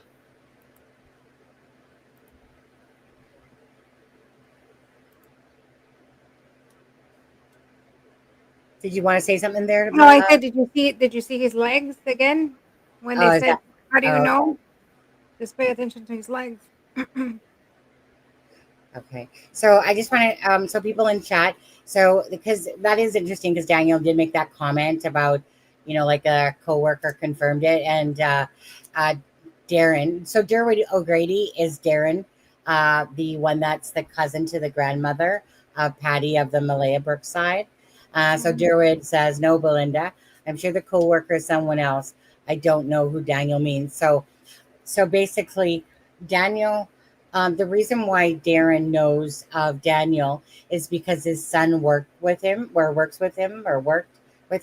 Does he still work there, Darren, your son, at the sawmill?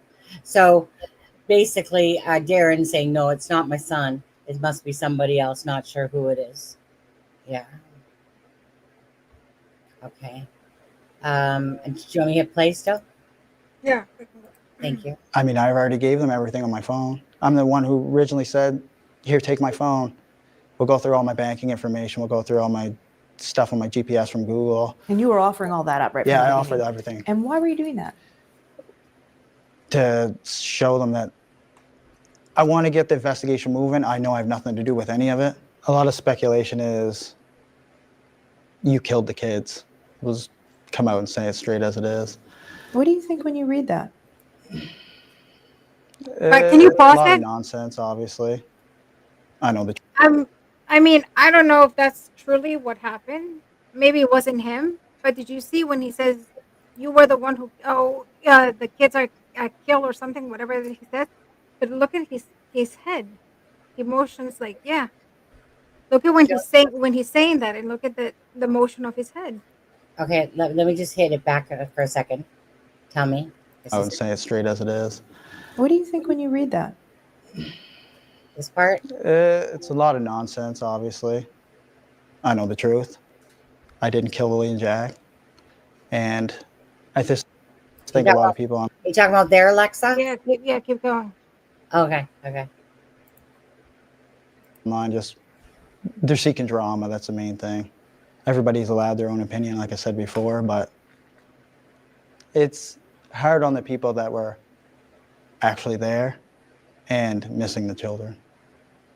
Still haven't got to see any of my kids, including Lily and Jack, and that's been really tough, going from a family of 7, including my other 2 kids that live in Halifax now, going from a family of 7 in the blink of an eye, your family's ripped apart and you're left alone. All right. So that's obviously the end of that one. Not once did he, again, like the mother, not once did he mention the kids by names. It's almost like they disassociate themselves with the kids. It's almost like they're objects. They never say their names. They never Yeah. say Jack and Lily. Never. Is this that disassociation? I don't understand why. They never. Again, like the mother, never pleads. You know, if somebody's watching, please, if you have any leads before this interview, call this number. Call the police. Whatever. Nothing. Never pleads. If you have my kids, please bring them back. And again, never addresses the kids. Hey, kids, you're watching. Stepdad or daddy or whoever wants to address himself. We're looking for you. Nothing. It's almost like we talk in the past tense, and we know that they're not longer here. So That's it. I'm just gonna ask you actually. You don't think? Yeah, that's a good question, right? Because I was wondering about that. I don't think Janie took the poly. I'm very sure she never. Yeah. Who's And Jane? Who is she? Okay, so let me explain Janie. Janie is Daniel's mother who lives in the camper on that property. It's her property. And so Daniel and Malaya were living there rent free, according to Janie in the Facebook groups or whatever, that she's lived there for 24 years in that camper thing. But yeah, so as far as we know, okay, and this is just it. And Darren, I really, if Janie, actually, if you're listening, this is what I don't get, and I'd like to ask you, just since you're up here right now, Darren, is that you call into the channel, right? Because you obviously, trust us and talk to us. At least that's what I believe is why you call in, because we're doing things for the right reasons. No hidden agenda behind it. So I'm going to ask you this, and maybe you can ask Janie if she's not watching this right now, even Daniel for that sake, but Janie in particular. Why I don't understand, like, if you have a space to talk to somebody in Messenger privately, and considering that you talk with Janie, right? And yet she can't be asked to message me back on Messenger, but yet she can go in all these Facebook groups that are going to sit there and attack, and they're going to place blame and all that, instead of it just being a clear-cut story. What I'm not understanding is, if people are telling the truth, why are you hiding behind Facebook groups and, or in chat rooms? I don't get that. So meaning, it's like I said, so if you call in and you do it because just like you're doing it for the right reasons, why ever would you be thick enough to, well, without knowing, I suppose, but still, why would anyone go into a Facebook group and literally try to defend themselves, knowing that they're under attack by all these people or for them, when you literally could just have a conversation? Meaning, if Darren trusts us, I would think that he would say, Janie, like, this channel's a good channel. They're fair. Because I'm not here to sit there and Daniel, the son, her son, which is Janie. So Janie lives on the property. Daniel is her son. Daniel also has a brother named Justin. But at the end of the day, it's clear cut that Daniel lied. Why? Because there's proof that he lied. And not only that, Darren came on and said that Daniel was lying because to protect Malaya. Regardless, it's still lying, right? Even if we take it as value that Daniel was lying because of Malaya, which is possible. People do the dumbest shit for the dumbest reasons because they're in love and stuff like that. Just because maybe Malaya saw the relationship one way doesn't mean Daniel saw that relationship the same way, right? But my thing is this, is that if you trust us enough to come on, and Janie just wants to tell the truth, she doesn't literally physically have to come on the live, but it would just be nice to actually talk to her instead of all these other people. And then she's trying to catch up with that. I don't get that. If you got nothing to hide and you're telling the truth, why wouldn't you want to take that opportunity then, instead of going through some Facebook group to sit there and try to defend yourself? Like, maybe you don't know it, Janie, but that's the worst thing you could do. And so honestly, if the family members keep hiding behind Facebook groups and stuff like that to talk, that's going to say a lot to me if it keeps continuing, because that means that they don't really want to speak to anybody, that they just simply want to do it behind the comfort of this. And to me, these are about two children. These are about whether they're your step grandbabies, Daniel's considered the stepfather. These are Belinda's grandbabies.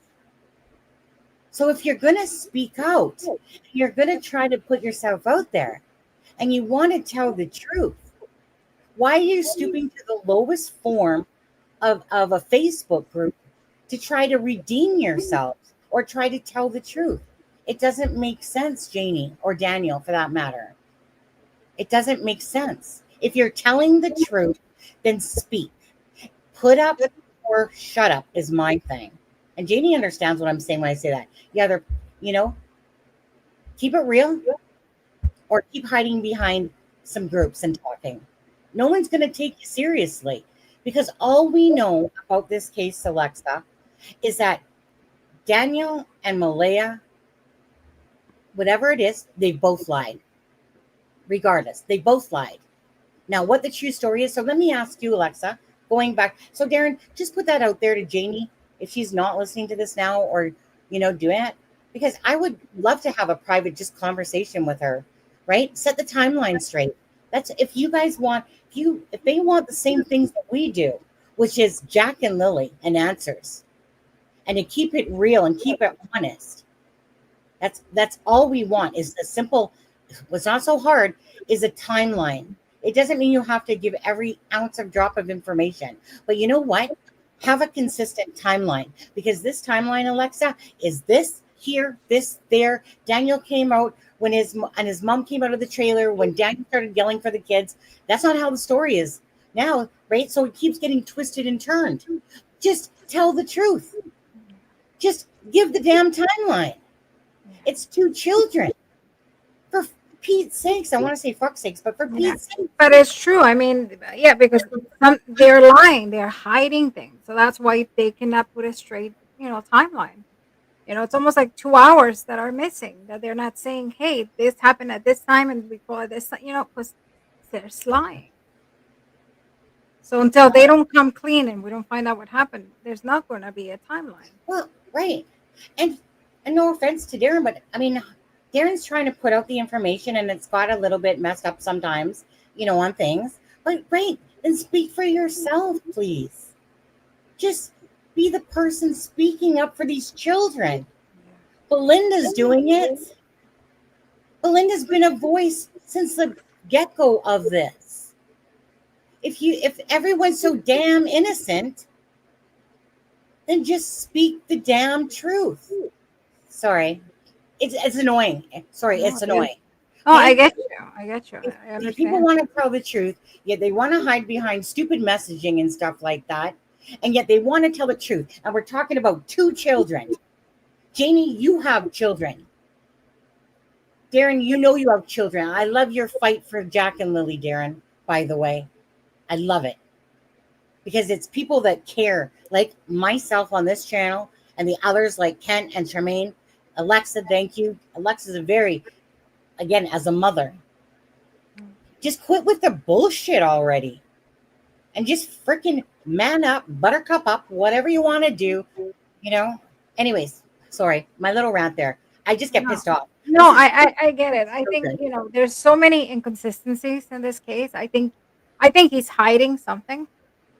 I think he knows something, but I think something's preventing him. I mean, like we were talking in the chat, I don't like So the pronouns, how they change it, how they go we, we, and then it's I, I, and me, I do this, the hero.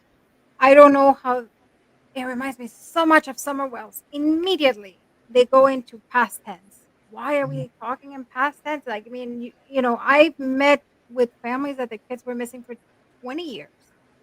That they say until my kid doesn't, I don't find a bone, a DNA that they confirm it's him or her. I am willing to believe that my kid is out there. And this is parents that had kids missing for 20 years. So your kid is missing for 2 days and you start saying, oh, they're dead. Meh, you know, I'm going to move on because they're dead. Like, who does that? That doesn't sit well with me. I really, yeah. don't. So, as okay, taking away from obviously the professional side of this and your opinion, okay, just your opinion. Do you think both of them know exactly what happened to the Yeah, children? I think so. I think Why so. would you just, and this is just me asking you questions now. So why would you think that Daniel would portray the freaking hero of this all? But and then and then his mother's coming out and saying that she saw Malaya. Like I said, the story is twisted. Just get it right, people. Get the timeline right. That's all we ask. Get the timeline right. Quit playing these damn games. All right, just get it straight. So why do you think Daniel would be playing the, I'm going to keep looking, come hell or high water till, till the end of the times, end of the earth. Well, You know, because I mean, I mean, maybe he's an accomplice. I mean, if you know something happened to those children and you don't, let's say it was an accident, and why not call the police and say, hey, the children fell, whatever, they were unalive, whatever. But if he is willing to cover for her, so he's becoming an accomplice. And I do believe he knows more than he's saying. And you can even tell when he's talking, it's almost like he catches himself, especially with that lick of the lips when he's trying to say, and then he catches himself. What do you know that you can't say? I do believe they both know. Now, who was the one who did it? Was it her that did something to the kid? Did they do it together? That I am not so sure. That I don't know, but I right? do think he knows. That's why it would mean so much if Daniel literally lied because his love for Malaya. Okay. If Daniel literally lied because of that, and really he truly believes that Malaya has done something, and if Daniel and Janie can come up with a simple timeline, a consistent, none of this stuff, just clear the air on that, bring some truth to these children, instead of these inconsistencies and lies. Mhm. About the children. Now, just give me one moment. Yes, I can see that Alana's reaching out. Alana, is that, I know everyone, you guys don't need to call me. Um, on there, Alana, is that a fake post that you sent me? That's someone's fake post, I'm assuming, correct?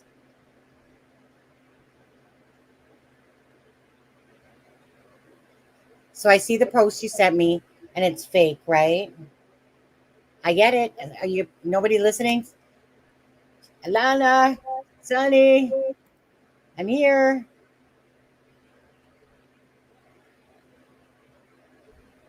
Is that it? I just want to, before I put it up, so just to confirm that that's a fake post you're sending me.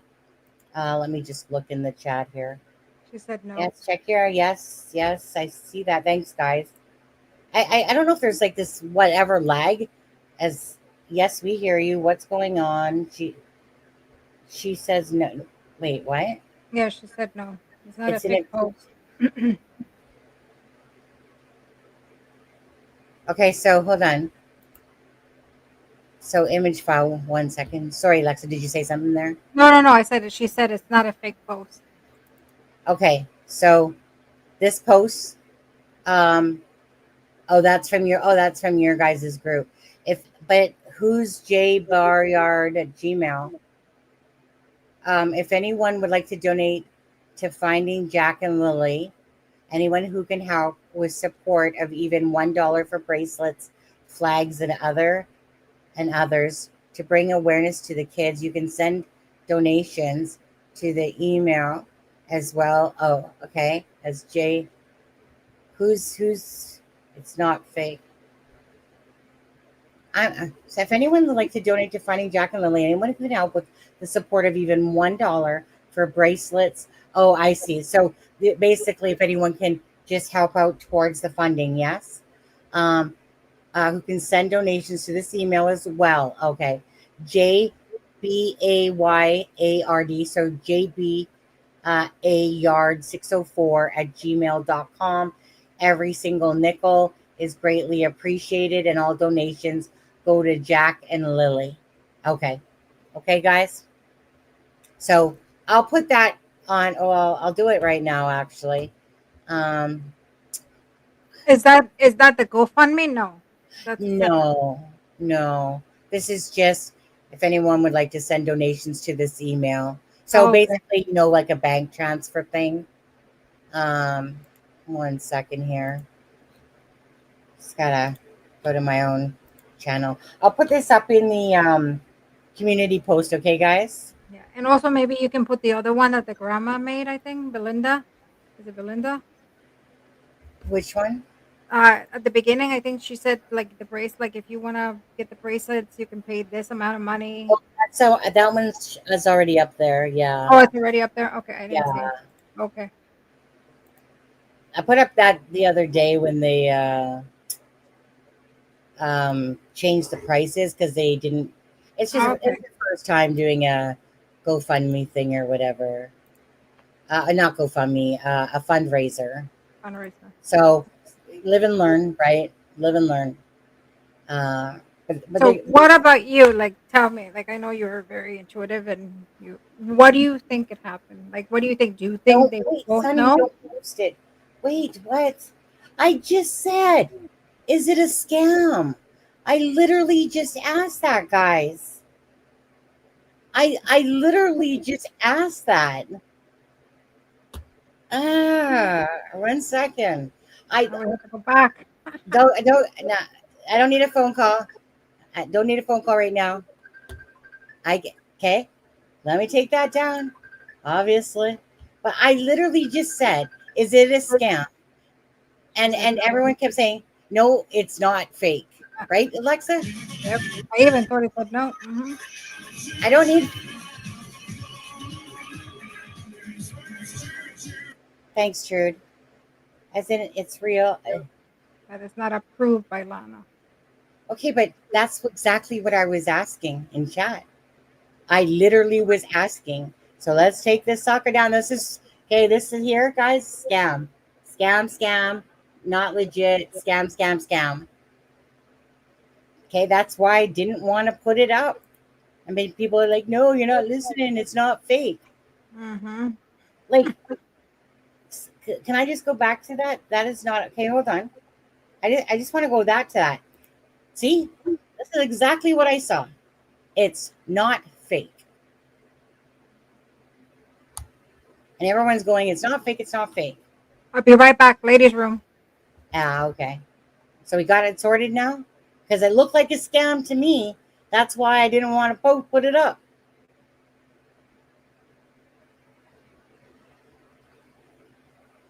We're good now? There's scammers for everything. There's pieces of shits out there for all this stuff. Okay. So just give me a second on that one. Well, certainly there was. Yeah, because it's some loser trying to make money off of the children because they're a piece of shit. That's what it's about. But let me 1 second. Actually, you guys, you know what? Give me a second. I'm just gonna play the tribute for Jack and Lily because I want to go splash fake around that. Then I'll stick it back up. All right. So give me a second. 1 sec. Oh, you know which one I'll play? I'll play the one from the homepage. That's what I'll do. And Kent, if that was you trying to call me, thank you. But I was like, I was already also seeing all this stuff in chat. It feels like you guys are behind me when I'm talking, though, because I was clearly kept asking about if that was real. That's why I didn't want to post it. But I'll play this quickly, okay, guys? Back there. And then I'll go do that. Got a headache. You guys are trying to give me a headache on my birthday.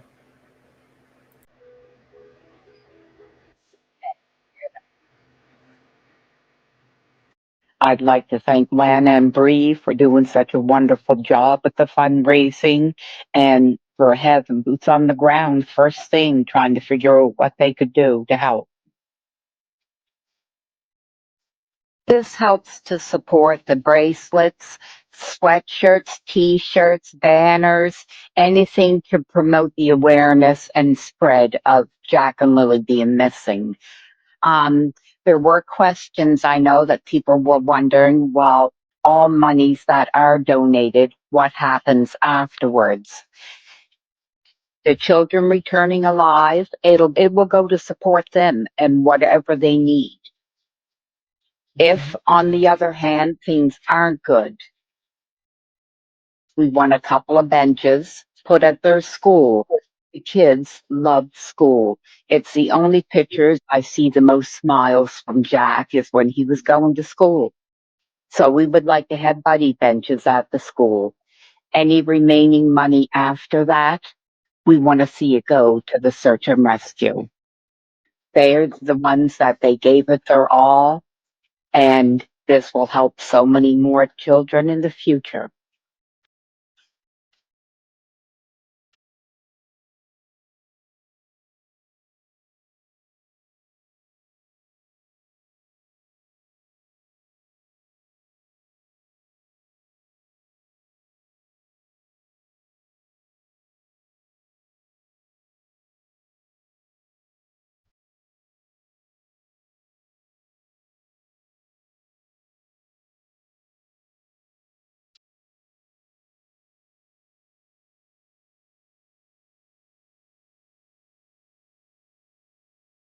Thank you, everyone, and much love to you all.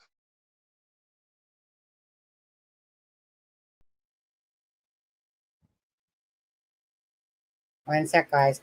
Be right back with you, okay? Okay, let's see. Okay, so 1 second here. I know, it is a beautiful one, especially with Belinda's voice within it, isn't it? Image file. Okay. But you hear the difference when she says, that the kids, when the kids come back, like the money can be used when the kids come back. But you see that optimism that she has, that hope that she has. And then she goes into, okay, worst case scenario, of course. But that's something that the parents don't do. Why? Is it because they know exactly? To me, it almost reads to because they know what happened to them. So they know they're not going to come back. And I guarantee you, those kids are not going to come back. Because I don't think those kids are alive, unfortunately. You don't think why? I don't think those kids are alive. I mean, usually when a kid disappears, the first 48 hours are the most crucial ones. So it's been almost, 2 months? It's going to be 2 months. It's 2 months yesterday. 2 months yesterday, yeah, 2 months. Yep. So there's two things for the most part going on here, Alexza. There is, okay, so if we believe the Martell side and what Janie's saying, if we believe that, and Darren's been, so let me start off by saying just a little bit more with Darren. So Darren, as we know, is the cousin to Patty, which is the great grandmother of Malaya. Now, he was on a plight, basically, like, what happened to these two children? Like, this is from my family. Like, what's going on? It's cost him a lot in a lot of ways by being and putting himself out there. But his fight is for Jack and Lily. Now, the one morning, and Darren had already said this, so I can say this. So he gave me a phone call and, basically said, like, look, he had kind of was thinking, trying to look at everything. And he said to me, Sonny, you know what? Things might go the opposite direction here. Just saying. I'm going to be talking to some people today, and basically with the thought of that Daniel could possibly have something to do with the children missing. So later that day, so we're talking, right? Later that day, he comes back on this live, and it was one of these things where it threw us all off, because it was like, you know what, basically I'm done with this case. I know that the children are alive. I'm basically washing my hands of it now, and I can't tell you who my source is, but the children are fine, they're alive, and they're type of thing, right? Everyone was kind of like, wait, whoa, what? So in my head, I'm thinking about our conversation in the morning, right? So in saying that, just to cut to the chase of it all. So Darren has spent time himself trying to understand these answers. Why his own family member, why they're not speaking out? Why is the Brookside not speaking out? Now, he had talked to Cindy. He had called Cindy. This is when Malaya kind of took off to with Meadow there. And so Malaya had obviously come back to the house because Cindy said that Darren, basically, I'm not getting into this. Basically, whatever Malaya does is her own shit, basically, right? I'm not dealing with this. But yet the day before, Darren said she was all crying. Cindy was, and so upset to go to the next day, almost like, no answers. So he had this meeting in a sense, or that he was going to have with Malaya, right? And so he was going to meet up with Malaya because he wanted to know the answer about, I think, the people that picked her up, picked the children up in the car, right? So he wanted to have a discussion with her on that. Anyways, she ended up bailing. People got in her ear, said, don't talk or whatever. And so that didn't happen. So he thought that basically, well, that was it. Like, Malaya was the person he needed to talk to. But then he thought, well, okay, well, maybe I can talk to Cindy. Maybe she can help me, right? Because obviously it's Malaya's mother. And damn well that, if Malaya did something to the children, Cindy absolutely knows. So kiss my ass, Cindy, if she did do something, and on that one. But the Brookside has not been speaking up at all. Now, so Darren basically come back basically saying, look, my source is Janie. And she's told me exactly that Malaya, okay, and this is according to one of the versions, right? This is the latest version. And I say version, you guys, because obviously there's been multiple stuff. And truthfully, until I personally, legitly have something from Janie myself, other than that, we have to take Darren's word that Janie is giving that information. And she did go in a Facebook group, but whatever. But anyways, so according to Janie, that morning, and I can't even tell you the actual timeline because it's still messed up, but that Janie came out of the camper and saw Malaya. Sorry, hold on. That she heard the kids. She said she heard the kids come out, and that Malaya was shushing them, the children. And so then Malaya, I guess, makes her way over to the road, and that's when Janie has come out. Is supposedly like the vehicle has come and gone that took these children. And then when Janie comes out of her camper, that it's kind of like Malaya looked like she had her hand caught in a cookie jar, supposedly. And that Janie had asked her, like, well, where are the kids? Because obviously she had just heard them So where's the kids?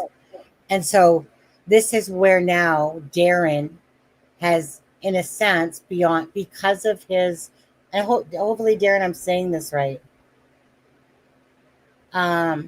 So Jane, sorry, Alana, all of a sudden I seen your big messages in caps to somebody on there. So basically, Darren, after looking at the sides of what's going on, feels that the Martell side is telling the truth, and that Malaya put these children in a vehicle for whatever reason to protect them, whatever, and that it's been 2 months now and they're not talking. So when you look at the big scope of it, Alexza, what you see is this. You see Daniel from visual, just talking visual, no bullshit in the middle of it. Visually, you see Daniel out there talking to the media, saying that he's bringing awareness, saying that, basically, I love Malaya, hey, Malaya, the old Daniel, I just type of thing, as if he's grasping at last straws, because she obviously left the next day and couldn't even stare at Daniel. Daniel said himself. Okay. So basically, she bolts, she's gone. She turns off her Facebook. She blocks him or whatever, blocks him. A few days later, she brings it back up. She marks herself as single. So she's doing everything. So not only that, but then we have those messages of controlling. So, but we have Daniel, who's brought himself to the forefront, and Daniel saying, look, I'm going to keep leaking stuff to the press to put the information out there. And so he's the only one talking to it's not like he's avoiding talking to the media. He's doing what you would visually see, what people are doing typically when children are missing. Yes, although he's not advocating for the. I'm sorry to interrupt you, but he's not advocating for the kids. He's never reaching out if somebody has the kids, or he's speaking to the kids. I mean, he's doing Right. what any parent would do to go in the media and say, "Hey, my kids," but he's not really appealing. Bring my kids back, or I want to find my kids, or are you out there? So that's what's weird. I think he knows what happened, and he's just doing this to cover his ass, basically. So now, usually when somebody commits a crime, right? When somebody unalives a person, and Yeah. whether they're SKs or this happens first time, whatever, they're the first thing that changes, and that's when you ask is like, when this is, did you notice anything different about this person? And it sounds like Malaya changed, because who does that? You're going through this traumatic thing that your 2 children go missing. Wouldn't you need your boyfriend, husband, lover, whatever you want to call it, as to be there for you? Yeah. And this is the time to be together, to Right. fight together, to stand together. You need somebody to help you, even with the baby. Who runs off the next day? I told you, Well, you would have to drag my dead body out of the house where my children went missing. let me add to that for a second, Alexza. Hmm. So that day of the 3rd, apparently there was 2 altercations, in a sense. We'll call it altercations, arguments, whatever. Apparently one was about the blanket. But Daniel said in an interview, Malaya's family is accusing me of doing something to those children. So I want to take a polygraph, drug test, whatever you want to give me. So meaning, when you look at what happened there, the family, out of Daniel's own mouth, right? He's saying, her family is accusing me. She leaves in disgust, basically. Can't even look at him. Her mom says something to her. She's gone. And that's why kind of Daniel, now we take this with a grain of salt, but basically Daniel is kind of saying, well, if they find 2 shirts, my 2 shirts are missing the day that I was searching, 1 and day 2. So if you find them, it's going to be probably like entrapment, that they're trying to plant this evidence if you happen to find those 2 shirts with the children, if they're if that's the case. Like, who So does that? Why? Like, who does that? You know what I mean? Like, even say entrapment to what? So he we're knows trying that to set him up, something, yeah, that something happened. I think he right? knows something happened, and he's just setting the stage in case this happens. I just want to clear it out that you're gonna find my navy shirt and my other shirt. So bottom line is that, see, this is where it's so confusing, because if you look at Daniel's messages and lying and all that stuff, yeah, he comes off like he's an absolute narcissist, full of himself, type of thing. I'm a hero, she's a zero, but I love her, and I'm going to make this plea on interviews and say, you know, you guys, please stop attacking Malaya. Dude, you're the one that spoke to Charmaine, and you're the one that had that conversation. Again, either you're clueless to reality, but just like you guys are with your Facebooks, obviously, because obviously, if you put that stuff out there, he uses the opportunity to talk to Malaya through the news. Now that's clear. Now he's either just a big dumbass on that shit, because he's a man that's in love, that maybe sounds like he was controlling, and perhaps she left him. But does it make sense that these children have been hidden for 2 months? Does that make sense to you as a criminal profiler, that children somehow are hidden for protection, and 2 months, and there's $150,000 reward, right? And the Brooke side of the family is radio silent, pretty much. This is weird, Alexza. Make it make sense, because it's weird. It's I don't weird. think the children are being kept somewhere protecting. Well, if people would No. start telling the darn truth, if the Martell's family is the only one, like, so what do you think of that? That the Martell family is the only people really speaking up. One person for Malaya, blah, blah, whatever, Cheryl came out, right? But other than that, the only people that are actually talking amongst social media or interviews, and that be Daniel. What do you think about that? That she, But I mean, it could be also because I mean, Malaya seems like she's a little bit of a manipulator too, because we don't know what she told her mother. Because apparently she didn't have a good relationship with her mother, but now then suddenly she's so friendly with her mother, right? hold on So one second, Alexza. Yes, right in front of you guys there on the screen, criminal profiler, body language expert Alexza joins us live. This is Alexza. She's a good friend from the channels. She covered the Delphi case and some other cases with us along the way. So that's why I'm asking her, as a person that has experience, like what she's seeing, besides the professional side of looking at it from her experience on a personal level too. How is she seeing this? remember the Delphi case when I used to take a lot of crap because when I said that it was a sexual nature crime and people were like went crazy. They're like, she's crazy. No, that doesn't happen. She's not a profiler. And sure enough. And I'm here. Got it. Yeah. Ay, ay, ay. But anyway, yeah. So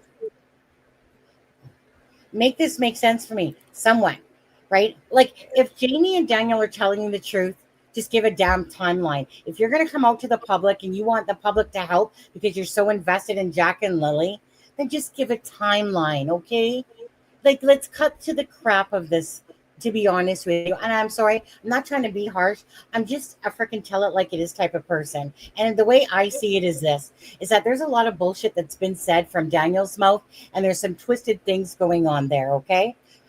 My fullest respect goes to Belinda, the paternal grandmother of these children, who's putting her fight for justice of whatever happened to, of course, Lily and Jack.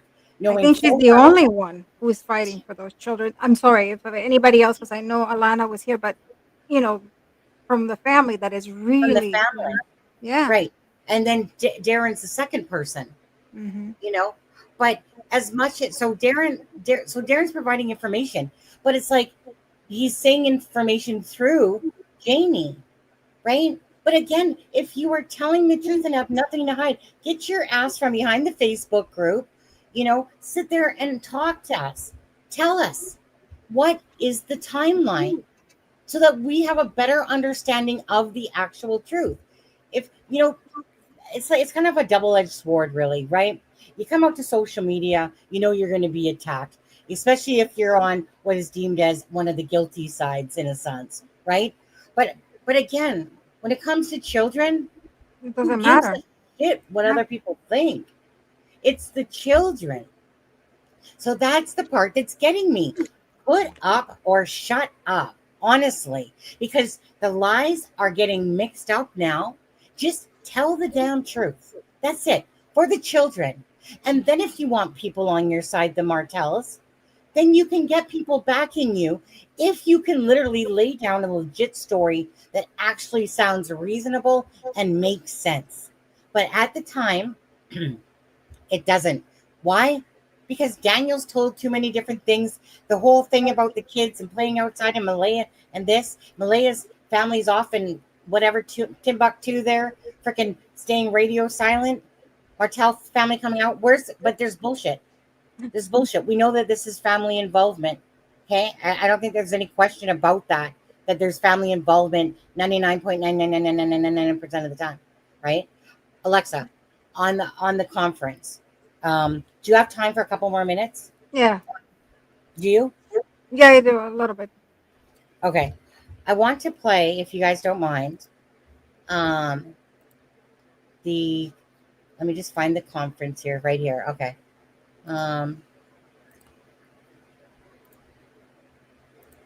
Okay. So there's 2 time slots I want to play.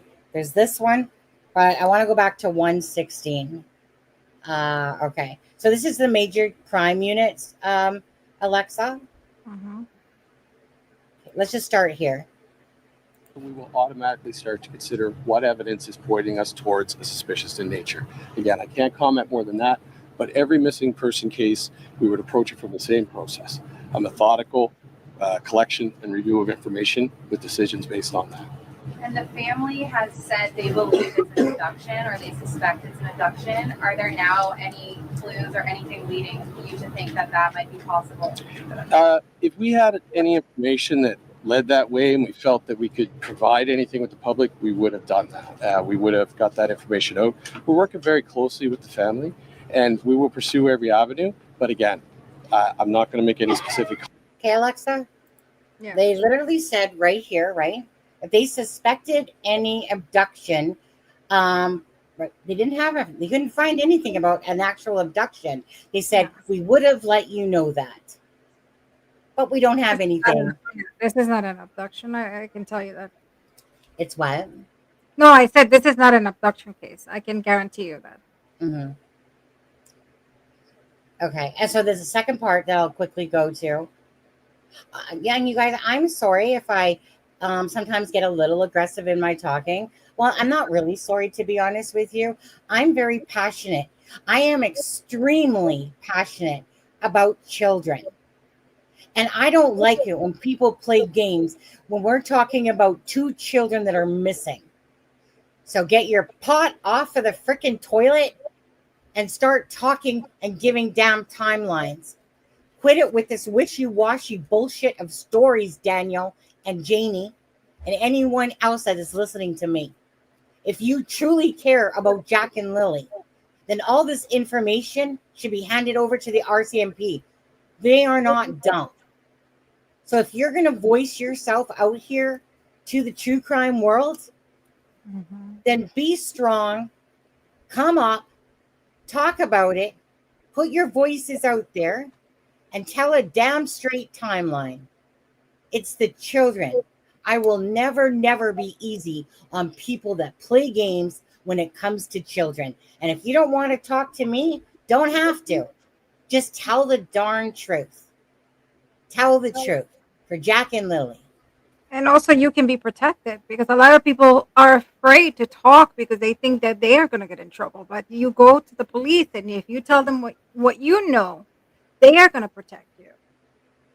And they can protect you, and you can say the truth, and you can make a deal and say, "Hey, I'll tell you the truth, but I am not involved." You can plea bargain. It's why it all doesn't make sense, Alexa. Honestly, if you're trying to get out of a shitty relationship, right? And so Malaya, she portrayed that in her messages, okay? Like basically Daniel does come off, because of his wording, he comes off as jealous, absolutely jealous. Jealous is controlling. Trust me, I lived that relationship for 11 years in an abusive relationship, right? Those words that Daniel speaks are someone that's jealous and insecure is what he is. So Malaya probably didn't want to be in that relationship no more. But why would you have to go to all this bullshit to get Jack and Lily away, still stay there with Meadow, and then have them just suddenly just vanish when you could have got protection? You all you needed to do was leave with the kids. You left Cody. Why didn't you just leave? So that's what's hard to believe, right? The hope is there that Jack and Lily are alive. Absolutely. It's a faint, like it is. It's a faint hope, is what it is. It's not realistic to how the outcome of these cases come. Miracles do happen. So, even if, all the statistics, and I truly believe that they're not, we can be surprised. God works in mysterious ways, and maybe they are alive. Maybe they're safe. And maybe we will find Pray them. so. I pray so. And we pray. Yeah, that's our hope. Believe me, I hope I'm wrong. I'm really hope that I am wrong. But my professional view on this, it's not looking good. It's not looking good. But hey, I've been wrong in the past. And I'm the I person who know. I admits it. know. So when I'm wrong, I, I'm wrong, and I'm not perfect either. So hopefully I'm wrong on this. What's making it harder for me to go with this, even though I'm praying, don't get me wrong, is that if Janie and Daniel had a consistent timeline to make it understandable that this happened, this happened from the day of the mall, right? And they said this happened, that my mom, Janie, didn't see the kids that night, right? Me and Malaya, the kids had dinner. We took them to McDonald's. They had dinner. They got home. We played a little bit. They went to bed. How hard is that? How hard is that? Just tell it the timeline, right? They would have such a different opinion in the true crime space if literally no playing games. So if you want us to truly believe that Malaya managed, instead of just taking the kids and leaving properly like any reasonable human would do, the way she left Cody, or it's this far-fetched idea that this is like that this all this had to happen. Now, for the fact that her family is radio silent, it's either two things. Either Daniel had something to do with it, or they literally know the truth about where the kids are, meaning the Malaya Brooks sides of the family. Because remember, Daniel says Malaya's family is accusing him of having something to do with it. So if Daniel's saying that, right? I mean, honestly though, Alexza, are you really going to call yourself out and be like, look, family's accusing me of having something to do with Jack and Lily, right? Like, meaning he put that information out there. But also, we don't know what a manipulator Malaya could be, right? We don't know what she's telling them, you know? Like if I fight with my husband, I can go and tell my family, hey, he's a jerk, blah, blah, blah, and I can brainwash them. And then they're going to be against him. You know what I mean? So could be manipulation. We don't know. And Malaya does seem a little bit like a manipulator. So we don't know what she's doing or what she's saying. Lauren, Astro by Lauren said that as well about a manipulator. That Malaya is like. Who's Lauren? Lauren is Astro by Lauren. She was a guest on here. She's okay. like a car, like numbers, astrological reader. Oh, okay. Yeah. So just quickly, then the second part of this that I wanted you to listen to was that. Okay, so it was 1:22.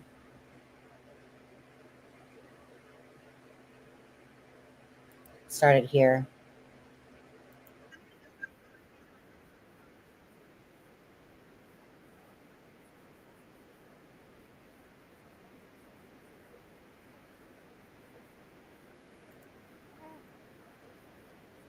Missing person investigation happening in the area here. So that just does, again, speak to the number of people involved and aware of this search and everything that's happening in this area, and the awareness and the way that the information has spread so widely through Nova Scotia and Canada. So I think we were with your question. Just 1 second, the guy comes up. Oh my gosh.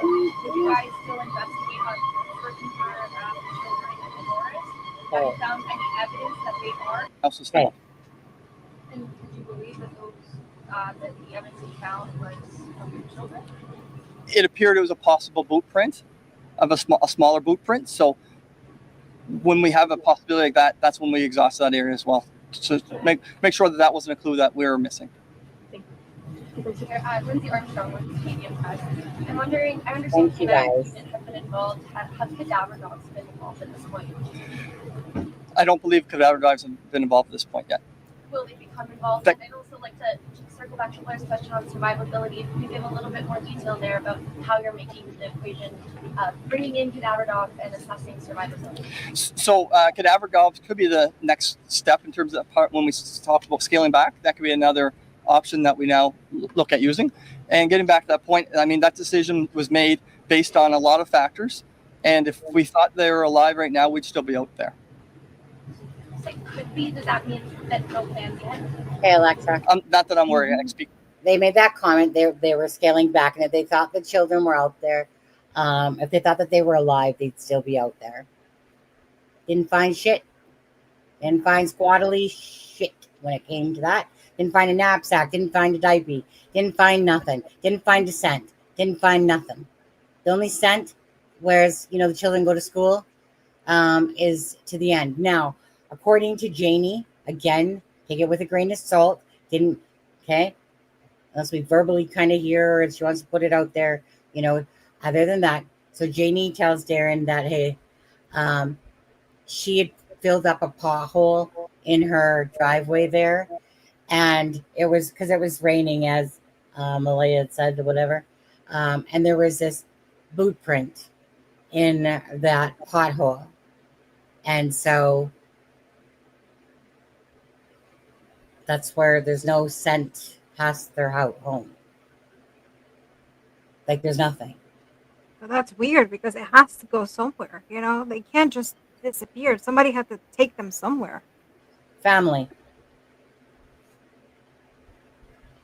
It has to be somebody. If it was abduction, it has to be somebody that knew. It has to be family. There's no way a stranger is going to be passing and the moon is going to align that they happened to be there. No, it has to be their family was there and they took them, or something happened to this children. Those are the two options. You put there when people are kidding details. I know you meant to put hiding. I was looking at that. I was like, yeah. So when people are hiding details, right? Yeah. They can't construct it, and that's Hiding. That's why it's frustrating. Like I've messaged Janie a couple times now. So if you're telling the truth and Darren speaks to us because he trusts us, because he knows that we're fair, then why can't Janie even look at her freaking messenger, but yet she can go on Facebook groups? So that makes it seem like it's not believable then. Because why? Right? You're going to go on a Facebook group and plead your case and give information? Are you kidding me? So why are you avoiding? Like, is it me? But like I said, to me, if Darren knows that this channel is in good faith covering Lily and Jack, and he calls in, why can't Janie then look at her messenger and talk to me? Why? That's sus to me. It is. It's not an ego thing. It's sus to me. Because Darren trusts us, talks to us. Doesn't make sense, does it, though? Alexa. Yeah, I mean, everybody's different. They have to have the reasons. I mean, some people don't. Oh yeah, but why? What? Because Darren keeps saying that she's so willing to tell the timeline. Yeah, so then come out and say it. So Darren, and if you don't want to do it with you, then just put it out there. Just say, yeah. This is the timeline. Well, Exactly. Just give a timeline. So Darren, ask Janie about that. I mean, I'm not going to sit here and kiss anybody's ass. If they don't want to talk or whatever, so be it. We'll just go with the bunch of crap bullshit Yeah, it doesn't have timeline. to be specifically to any creator. Just put it out. Just put it out. Well, put it out there. then Put it in the Daniel, media. Put it told the newspaper, whatever. Daniel can use his YouTube Pokemon channel, and him and Janie can have. You don't have to go on camera or nothing, but they can just have Yeah. a I mean, little talk Summer about World's it. parents, remember Don, that's what he used to do when he didn't want to talk to the media. He would go they created a channel just for that, and they would go and say whatever they had to say, and that's it. So nowadays, I mean, anybody can do a TikTok. You can just record yourself and put it in put it out there. Yeah. Well, like I said, these children just didn't disappear on themselves. Okay. No. Two people are absolutely lying regardless in all this. And I Again, think they both know the truth, and I think they're both holding, and that's why there's no emotion, because they know where they are. They know what happened. but so the thing is though, Alexza, though, it doesn't make sense that she would leave the next day if they both knew where they were. It doesn't make any sense because she left the next day in disgust, basically, and her family accused Daniel. Is it So, disgust, or could be that? well, I don't know. I don't know. she couldn't look It at can him be dead. taken as a disgust that she doesn't want to be with him, or it could be that she's guilty of something and she had to leave, right? The thing is, right. Um, so going back to this, if Janie and whoever else gave statements to the RCMP, right? They need to back up their shit that they're saying unless they want to be charged for freaking lying and perjury to a case, right? So again, if you're telling the truth is not hard to present. If you say that you're fighting for Jack and Lily, put up or shut up is what I got to say about that. Now, as for Jack and Lily, I pray with all the goodness in my heart. And thank you, Belinda and Darren, for trying to seek the truth. As for the others, again, you guys wouldn't know the truth if it kicked you in the ass because you guys aren't willing to literally tell the truth at all, right? Daniel has every opportunity to fix his lies. And is he? Janie has every opportunity to put out her timeline. So why even talk at all in a Facebook group? You're trying to defend yourself against what, though? What are you trying to defend yourself against? If you're telling the truth, Janie, and you're so strong, and you're tell it like it is female, check, right? Then you're not going to give two shits like me what anybody thinks. And you're going to be that strong person and you're going to tell it like it is. But that's not what I see happening. And again, it's not that you have to speak to me. If there's an issue with me that you don't like me, don't care. Don't talk to me then. Just put out a timeline for everyone. Daniel, fess up to your lies, right? We're talking about two children. At what point do you play games in children's lives? It's no different than Sebastian Rogers. I think I've made myself clear on my point. I think Daniel and Janie get it. Because again, you don't play games with children ever, ever. If you're so innocent and have nothing to do and your truth is what is told about there, then right, then you would back it up. So you can't just go, oh yeah, well I backed it up to the RCMP, but because you're coming out to a public forum, because you're getting so pissed that people are saying things about you, that you're going to come defend yourself in a Facebook group.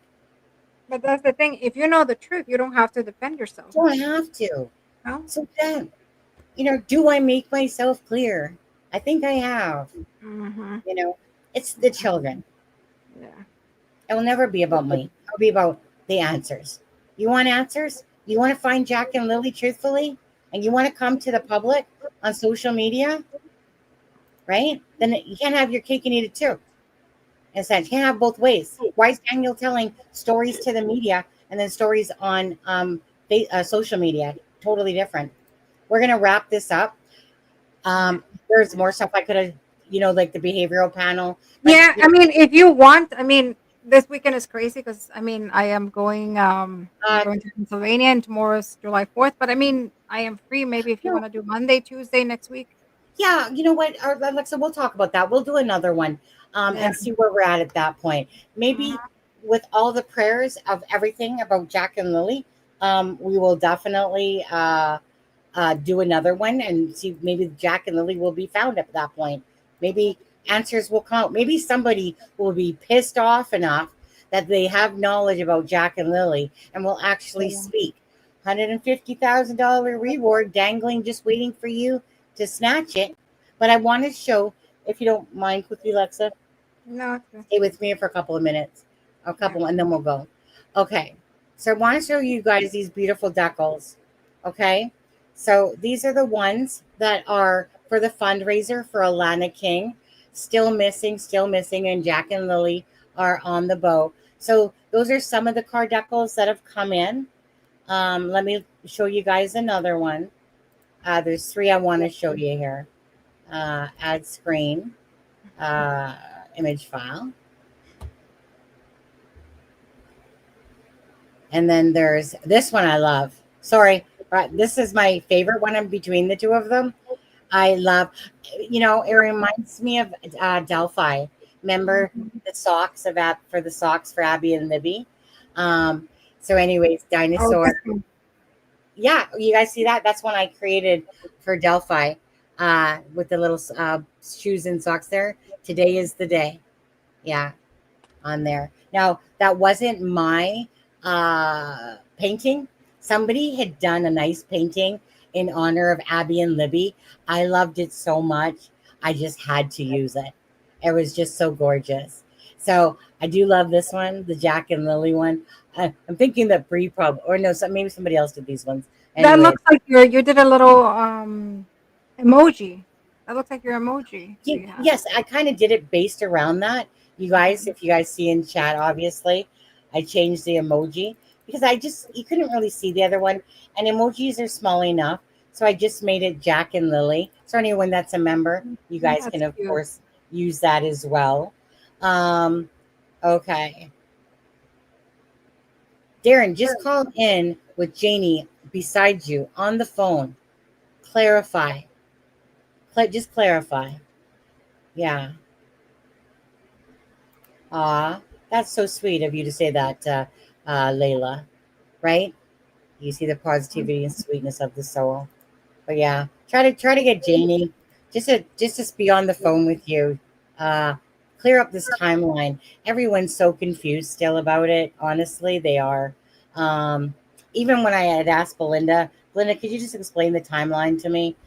Even then, it still didn't match what Janie was saying in the Facebook group. So I couldn't even talk about it, to be honest with you, because if I was confused, then you guys are going to be confused still on there. The other thing that I want to show quickly, remove, last one. Nope, take that one down. My bad. Kick from studio, remove. This is what I want. I'm not going to put a card decal. My husband would kick my butt if we stuck a card decal on the vehicle. But right here, guys. Whoops. Right here, guys. Okay. Look at those. I'm a keychain and magnet person. Oh, those are nice. So those are the same. The Jack and Lily on the thing. He said, oh, see on there. A beautiful coloring there. So again, that's what your donations are going. So you can purchase those. Again, you guys can go to the website. You guys can contact Alana King _ okay, 8229 at hotmail.com. You can find it on the community post. You can find the Facebook group that they have going. Talk to Alana in Messenger.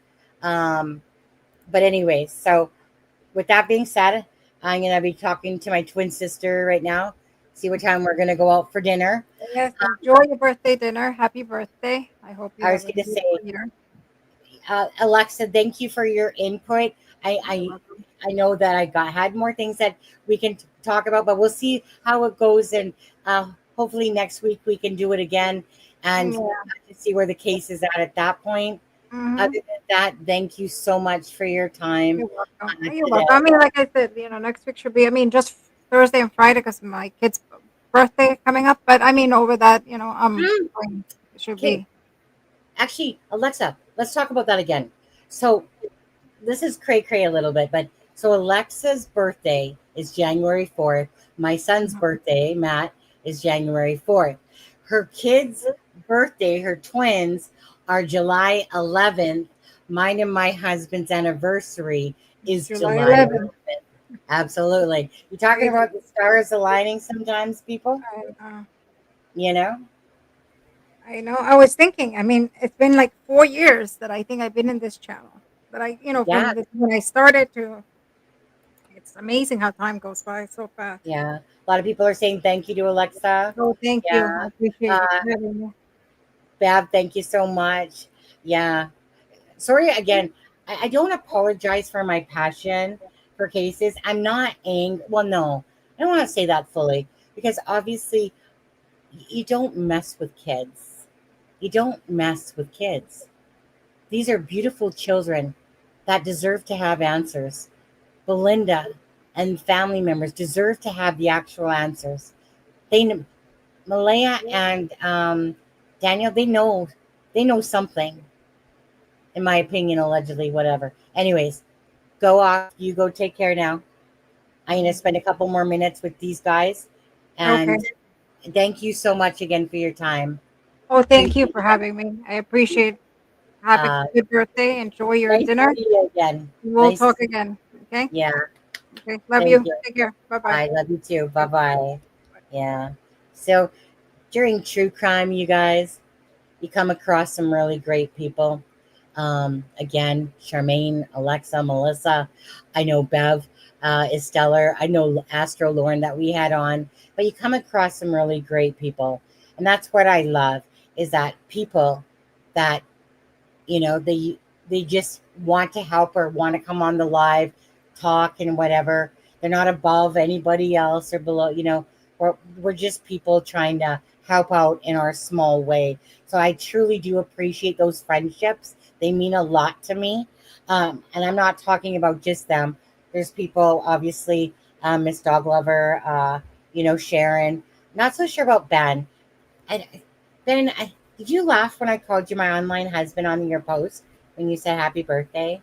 I felt like that was a dig. My husband would not approve of that, Ben, just saying. Kent, oh, Kent, there you go. Another person, another great person I've come across. So it's really nice, you guys, to come across all these people as you do stuff because I don't really let too many people close to me into my life because I'm very, very picky. Because again, I'm passionate, I care a lot, and I want people to be on that same care level in my world, right? To be kinder, to be nicer, and stuff like that. I, when it comes to children and animals, there's no place, honestly, with messing with. Don't mess with cats, right? Don't fuck with cats. Sonny, you should have asked her about the beach. Oh, you're right. I should have. I can always ask her. Yeah, you're right. There's more things I wanted to talk about, but it is. I mean, the time goes by so fast. Oh my God, see, we're already at 3 hours and 23 minutes. So time always goes by so fast. But I do want to go back through these because you're yelling at me. I would rather do it with Sunny Blessing rather than I would rather do it with Sunny Blessing rather than Hi her channel. Oh, okay. I was trying to read the typos there. Again, thank you guys for everything. Thank you for your likes and shares. Thank you for, of course, Belinda being here, Alana, Bree, happy birthday yesterday. For anyone that just cares about Jack and Lily, you know, uh, kids and animals and seniors, absolutely. You guys, you know how many times on my job the seniors always say to me, I do have a lot of patience. I do not have short patience. I have short patience for bullshit. That's what I have short patience for, right? Well, you know, when you smell bullshit, hear bullshit, I don't like to play games. And so when I see game playing happening, or what I deem as game playing, right, with children, I take, for me, I get pissy at that stuff. Why? Why would anyone, just like in Sebastian Rogers' case, why would anyone, why would the stepfather go on to YouTube channels and not only lie, but pretend he took a polygraph test, right? And tell people yes, right? And then he supposedly took one after. Why would you go on a YouTube channel and pretend like you're some, different voice, and pretend like you're someone from a movie? Who the heck plays games with children of a child that's missing? It's so disgusting to me. It's that not even my child or children. But again, you guys, anyone that understands my heart, you guys know that children are, to me, everything. They are everything. We bring them into this world, and it's our job to do everything to bring them up in society as good people. Give them love, give them discipline, give them affection, and not the abusive kind. That there are children, they're voices, they have voices, they're sweet, they're innocent, they're kids. My son, gold bar, a gift. I knew that from the moment I had him. Well, the moment he was in my stomach, and a mother's love. Okay, sorry guys, but they come out of us. They come out of us. They slide out of our chute. They don't come out of your little pee-pee there. But I get it. You're still the father. You're donated your sperm to us. Thank you. Thank you very much. But they come out of our stomachs. We carry them for 9-10 months. Well, 10 months technically, right? What's happening on Malaya's side is just weird. Weird ass weird. It is weird. That's the reason why I hope that there's a string of truth to all of this. I really do. I want Belinda to see her grandbabies again. I want Belinda's son to see the children, because I'm sure if he did, I bet you any money that there would be a whole change in this person that walked away 3 years ago to the person of today. They know. Daniel and Malaya know. I mean, Daniel's whole thing is that Malaya took him, but poor innocent Malaya, through all of this freaking head warping from her mother, her evil mother. Come on now. Come on now. That's a blind man leading the blind, telling that story, right? It's not happening. So just to go through these, thank you guys again for all the birthday wishes. You guys know me. I probably got another 5 hours in me. I could talk. Wow, with dinner in between. Gifted one membership, Lily. She gifted another membership. Thank you so much. So to all the new members, welcome. Thank you to the people that are giving you those. Mark, thank you very much for the $9.99 super sticker for happy birthday. And then for saying Alexa's name instead of calling her a guest. Absolutely appreciated. Sees through. Thank you. You're a gem. I know you've put donations throughout the years. Thank you so much for that. Alexza, she was generous enough here. I think it was a birthday thing. She put out 5 memberships. So again, congrats to anyone that got those. Crime Scene Confidential, CCC, Bev, became a new member. Native Girl, thank you so much for becoming a member and gifting 2 memberships. Thank you so much for that. Chris, have a drink. I think these things are called Bellinis. They're like a slushy drink that tastes like peach, like Bellinis, I think that they're called. I'm definitely going to be having a couple of those tonight. Native Girl, again, thank you so much. Angel, thank you so much for the super sticker. Blues Rose Ramblings, new member, thank you for that. And then on top of that, you were generous enough to pay it forward as well. And then 5 other people got memberships. Yeah, that's it. Memberships because of your generosity. Trude, thank you for becoming a member as well. Of course, you guys can watch any of the members' lives at all.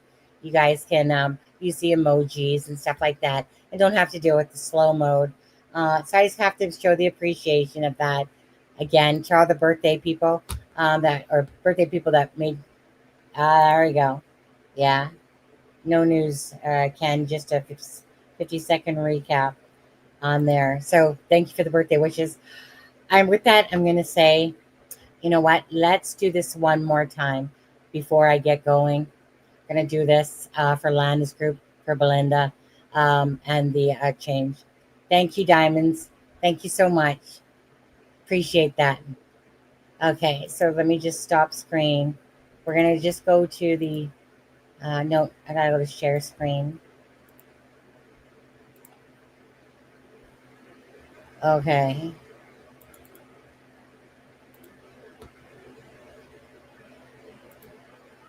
Play this again, guys.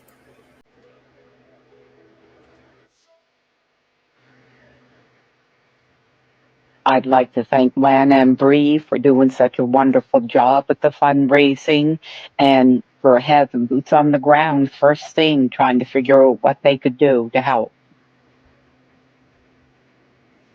This helps to support the bracelets, sweatshirts, t-shirts, banners, anything to promote the awareness and spread of Jack and Lily being missing. There were questions, I know, that people were wondering, well, all monies that are donated, what happens afterwards? The children returning alive, it will go to support them and whatever they need. If, on the other hand, things aren't good, we want a couple of benches put at their school. The kids loved school. It's the only pictures I see the most smiles from Jack is when he was going to school. So we would like to have buddy benches at the school. Any remaining money after that, we want to see it go to the search and rescue. They're the ones that they gave it their all, and this will help so many more children in the future.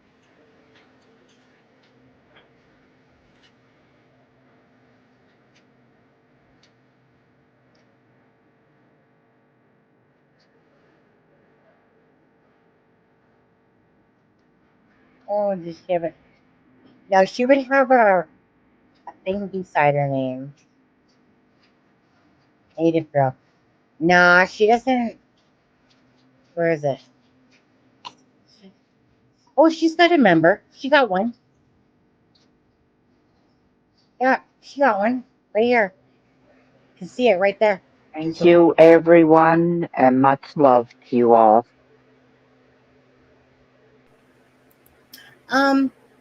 Well, I can pop the link in here if you like, SJ. By the way, your initials are my first 2 initials, SJ. SJA. My husband's SJA. Give me 1 second and I can actually pop it in here if anyone does wish to become a member. Oh, wait, I have it pinned to the top of the screen as well. It's actually there, yeah.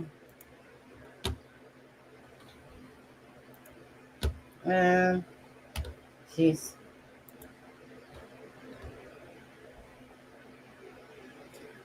16,670 subscribers, you guys. Obviously, we're heading towards 17,000. Thanks, everyone who is following and subscribed to the channel, bringing awareness to the cases, enjoys this channel. Thank you guys so much for that, Charmaine. Someone said they miss Charmaine. Don't worry, you guys. Charmaine's, it's everyone's kind of doing their summer stuff and everything like that. Oh, I gotta see on there. 1 second. I think it's right here. Copy to view and join. Yeah, right here. I can put that in there. Congrats. No, try this link here. See if that works for you. You're welcome, Stella. Thank you guys for being here.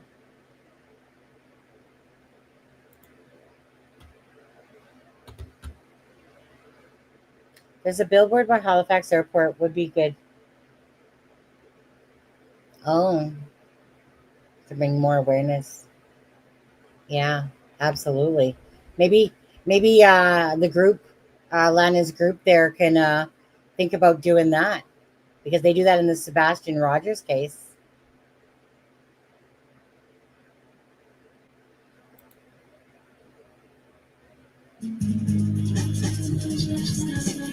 Please to say.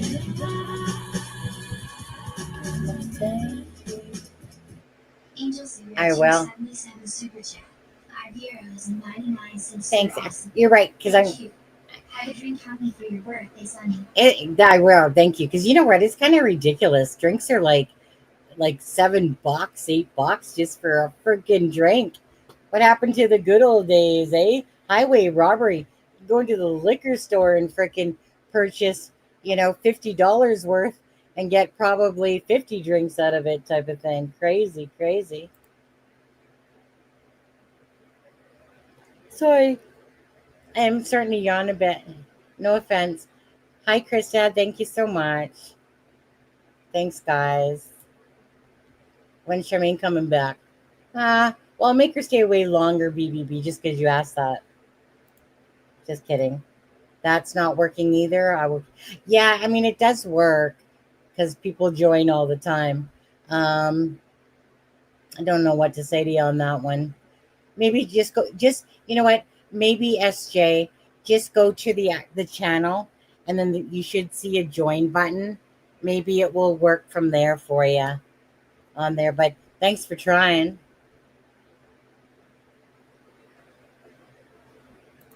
Yeah, it's working right. Could be a thing. I'm not sure.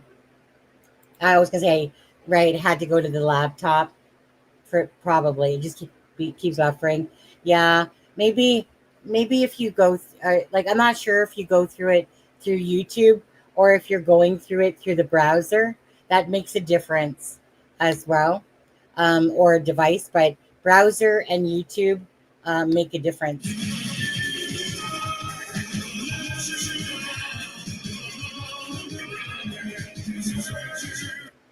Hi, Canadianess. Thank you for becoming a member. Yeah. Okay, guys. Well, I'm going to go give my twin a call. Wish her happy birthday. Well, actually, I did at 12:02 last night. It was 12:01 when Alexza. Sorry, guys. Sorry, I keep yawning all of a sudden. It's contagious. When it was 12:01 and when Alexza wished me happy birthday, and I was like, went to my twin's message and I was like, 12:02, happy birthday. She actually answered me back on there. I thought she would be sleeping. Okay, guys. You guys take care. Again, I'll see you soon. Probably tomorrow, perhaps. I'm not sure. Just gonna see how my day goes. Depending on what's going on, I might go hang out. I don't know. YOLO, right? So everyone, you guys take care. Please, Jack and Lily, hit the like and share if you haven't yet. Other than that, see you soon. Thanks again, everyone, for the birthday wishes and for the support for Jack and Lily. Take care, guys.